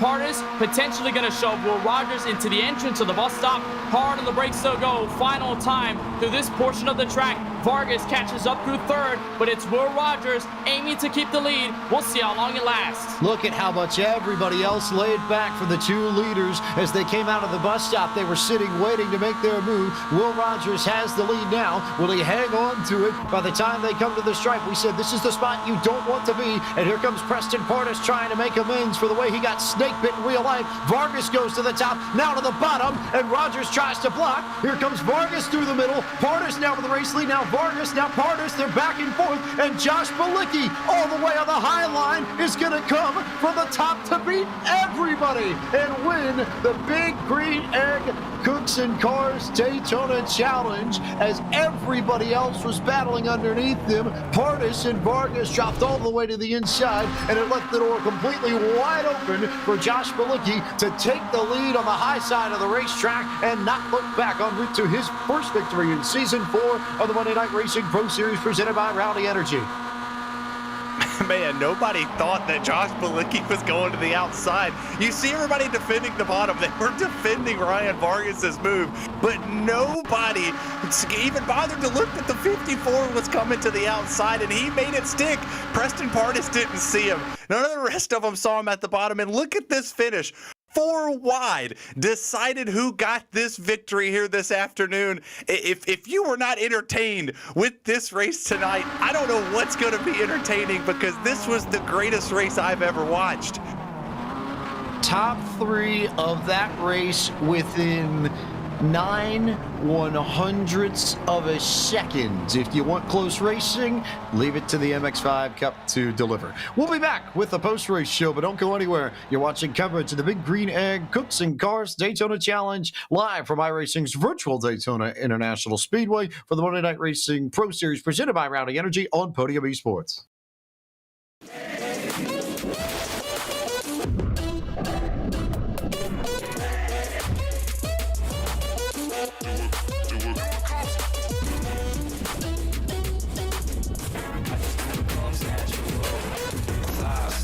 Everything I see, live large, no apology. Take charge, no one can compete. I just do what comes natural.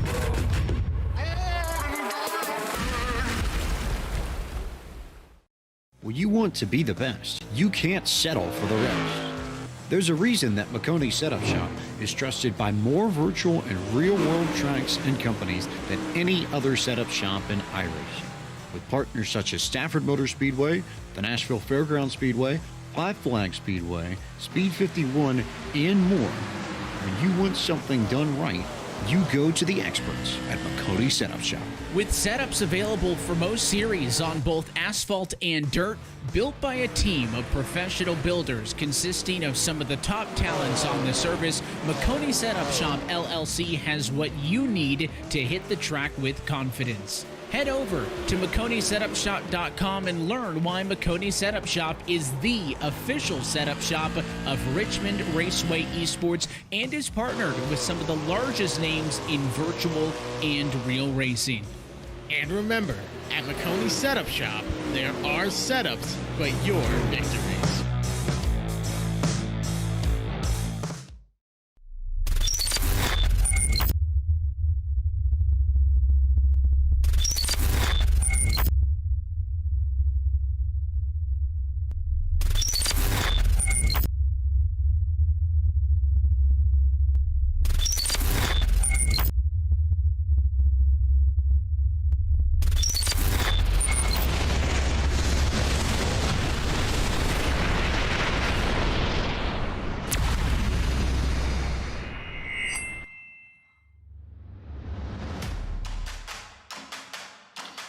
Welcome back to Podium eSports coverage of the post-race show for the Big Green Egg Cooks and Cars Daytona Challenge for the Monday Night Racing Pro Series presented by Rowdy Energy from iRacing's virtual Daytona International Speedway, where Josh Bilicki wins 4 wide at the line on the high side over Preston Pardus and Ryan Vargas, who finished second and third. Those 3 drivers you'll hear from in just a few moments. As part of our podium interviews, Will Rogers comes home in the 4th spot after leading on the last lap. Connor Daly brings the 5 car home in P5 in his season 4 debut. David Schulthouse, not quite the victory he had on the oval here, but 6th on the road course he'll take. Garrett Smithley comes home 7th. Colin Fern finished in the 8th position. 9th went to DJ Cummings, and his good friend Matt Stolnick completed the top 10, Kenneth. League owner Ford Martin will walk here out of Daytona in P11. Battle Beaver brings Gary Sexton to P12 tonight. Justin Melillo able to barely beat out fellow competitor Steven Ellis in the 1v1 challenge. They both finished 13th and 14th respectively. Dale Earnhardt Jr. with a slowdown penalty earlier near the end of the race. He caps off the top 15. Garrett Miller rebounds from early problems to finish in 16th. Nick Olsen, the winner at the Road to Glory race earlier tonight, he comes home in P17 after starting 36th. James Bickford for Charlotte Phoenix Esports arrives in 18th. Adam Cabot will finish in 19th. And Robbie Lyons, your defending champion, rounds out the top 20. Seth Eggert right there in 21st, and our Glendale, Arizona native Devin Hendry comes home 22nd. Brett Baldnick with a tough go about it this afternoon, 23rd. Ron Katz, strategy did not work. He comes in 24th. Mark Rabillas 25th. Cole Irving 26th. Brandon Brown 1 lap down in 27th. Case Collenbach 1 lap down as well in 28th. And your 2 lap down competitors here this afternoon, TJ Majors and Gabe Wood, rounds out your top 30 respectively. 31st this evening was Kyle Busch. Rajah Caruth finished in 32nd. Boris Cook came home in the 33rd spot, and 34th went to Anders Krohn. Parker Kligerman finishes 35th this evening. 36th went to Stephen Wilson. Brad Perez and Dylan Welch finished 37th and 38th to complete the field in this Big Green Egg Cooks and Cars Daytona Challenge.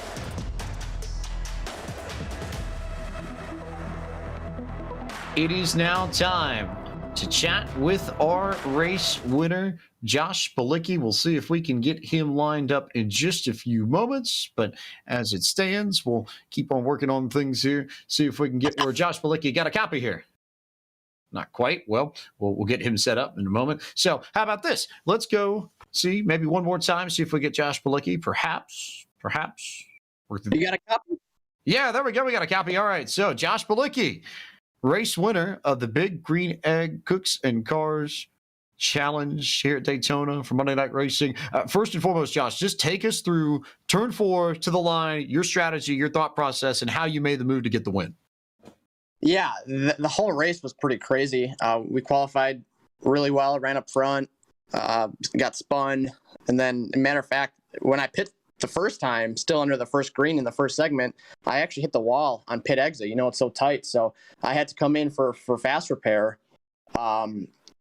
during the break, which put me way back. And I think I was just really aggressive, but at the same time made it through the wreck.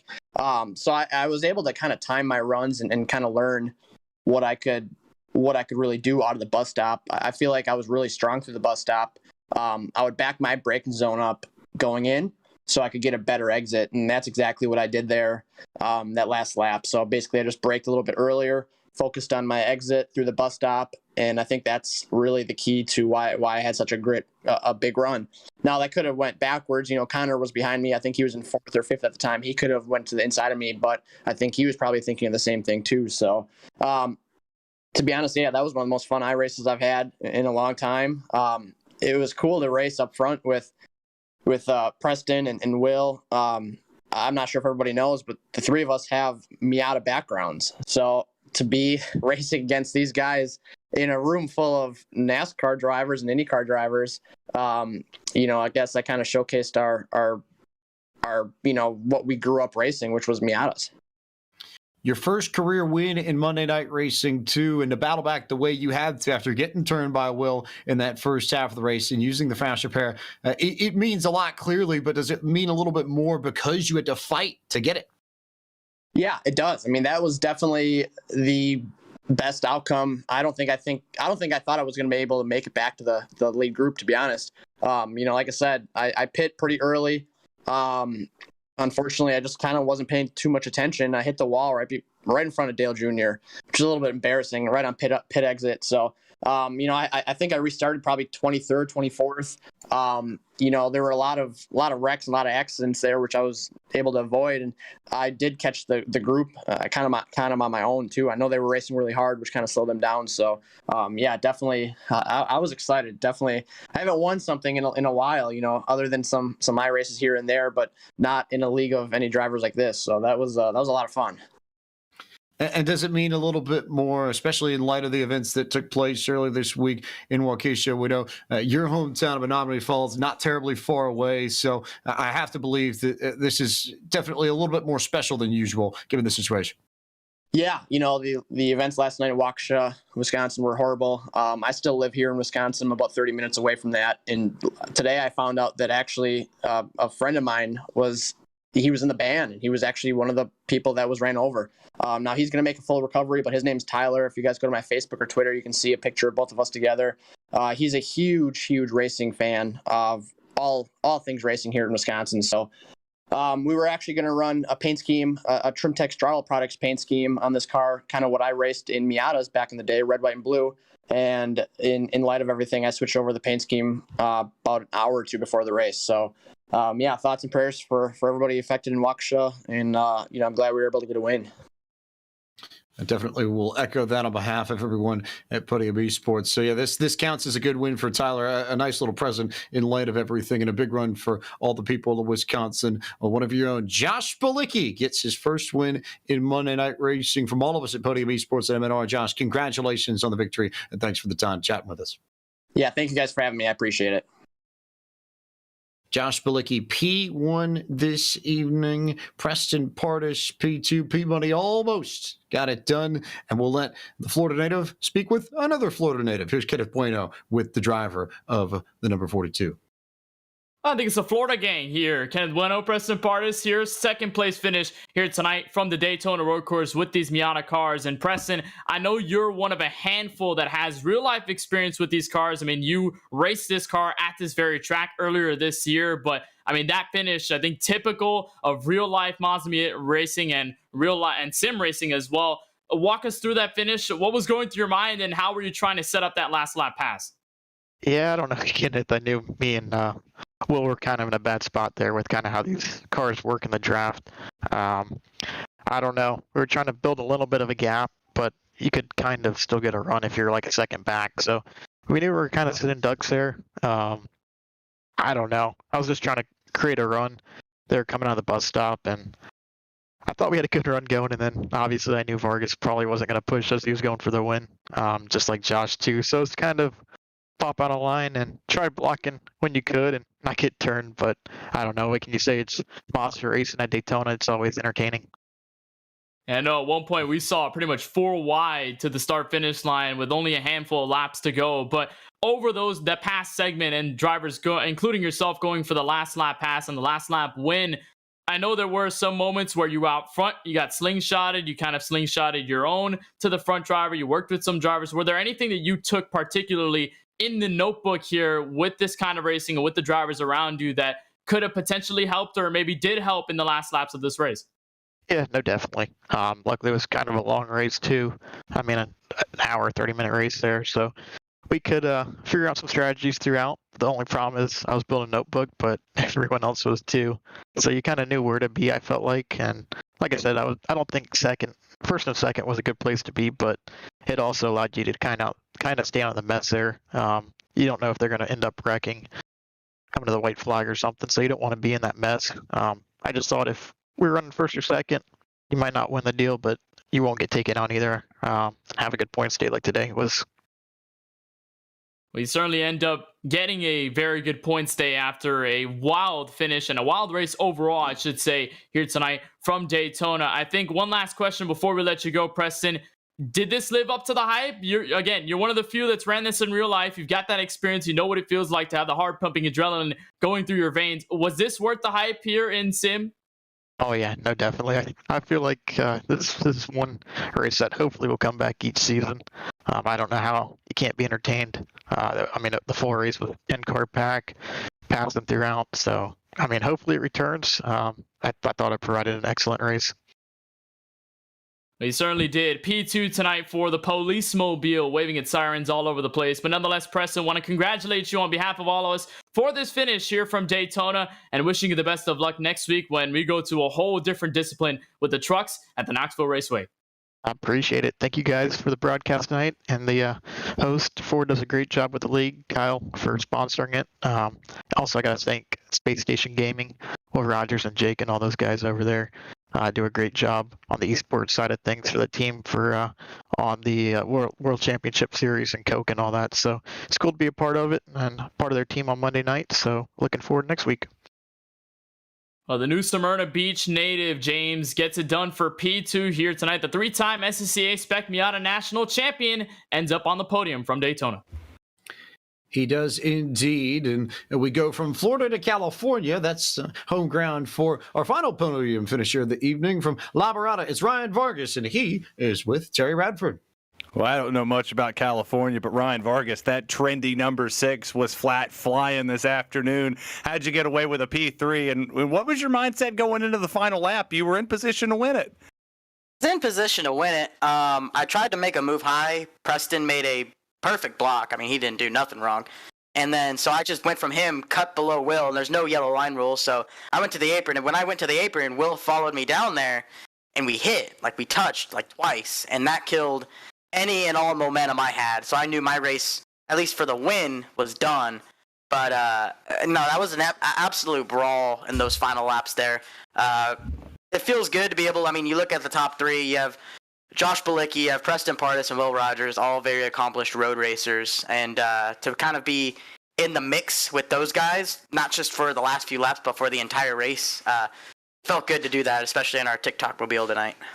Yeah, that TikTok mobile was definitely flying. You had a couple incidents on Twitter throughout the week where people just wanted to come out and just say hateful things for no reason. What's a finish like this in third at a track that's very difficult, in a car that's very difficult, to kind of shut the haters up a little bit and just go, you know what?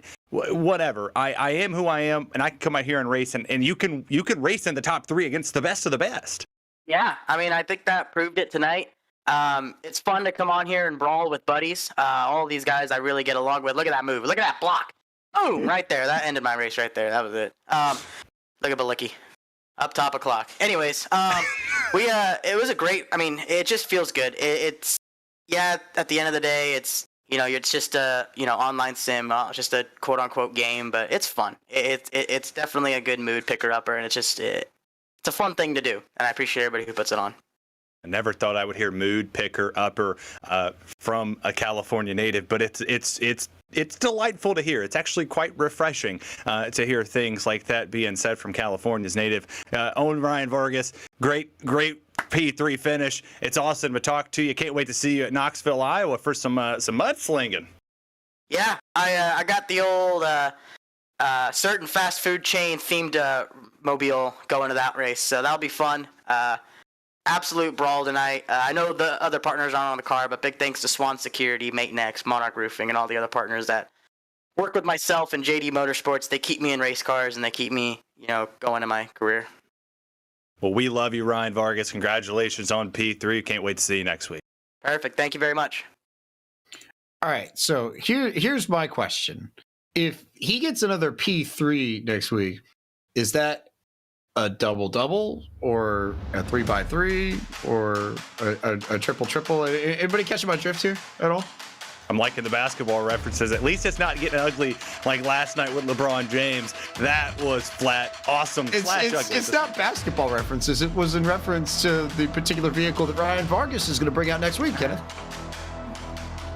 Yeah, it was fast food chains, the specific one, I guess, that he doesn't want to unveil until next week. I kind of have a feeling what it's going to be. I've seen the truck before, so I know he's going to bring out for the trucks, but I think that white truck, the baseline scheme, is going to get real dirty next week, and that's where we turn to the next race, James. I mean, the last 3 races, 3 completely different disciplines. Super late models, Michigan, pack race, oval style racing. You get a pack style race here tonight, but it's on the road course, so you got to be a little more tactical with the lefts and rights. And then how about we go back to the ovals, but instead just change the pavement into just straight dirt at Knoxville and sling the trucks around. We had a wild race there last season. Lots of beating and banging, lots of shuffles for position. So should expect that next week. But for now, Joshua Bilicki gets to come away with a 4-wide finish and then be honest here from Daytona. I think what a treat. Big win for Josh Bilicki, especially in light of everything that's happened. And once again, our thoughts with all the people of Waukesha, Wisconsin, in light of everything that took place there yesterday. But Knoxville for us next week to Redford. First time we go dirt racing as well in season 4, so that should be entertaining. But that's a tough racetrack, especially because the curve tends to throw people off. You see it sort of pop up, and it's not necessarily well marked. You'll see people try and hook the inside as best they can to maintain track position, and then end up in trouble some way, shape, or form, and get sideways and spun out in about 2 seconds.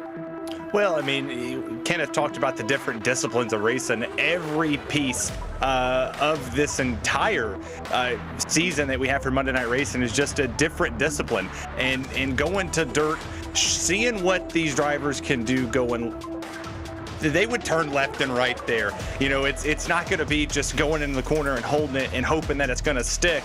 Everybody's going to be really slinging it out there. And to quote the great Cars movie, you got to turn right to go left. Next week, we're going to see a lot of people when they're in cars turning the wheel this way. They're going to turn the wheel that way. They're going to hope to sling it off the exit of the corner and propel themselves to victory. And maybe another 4-wide finish like we saw Josh Bilicki do here tonight.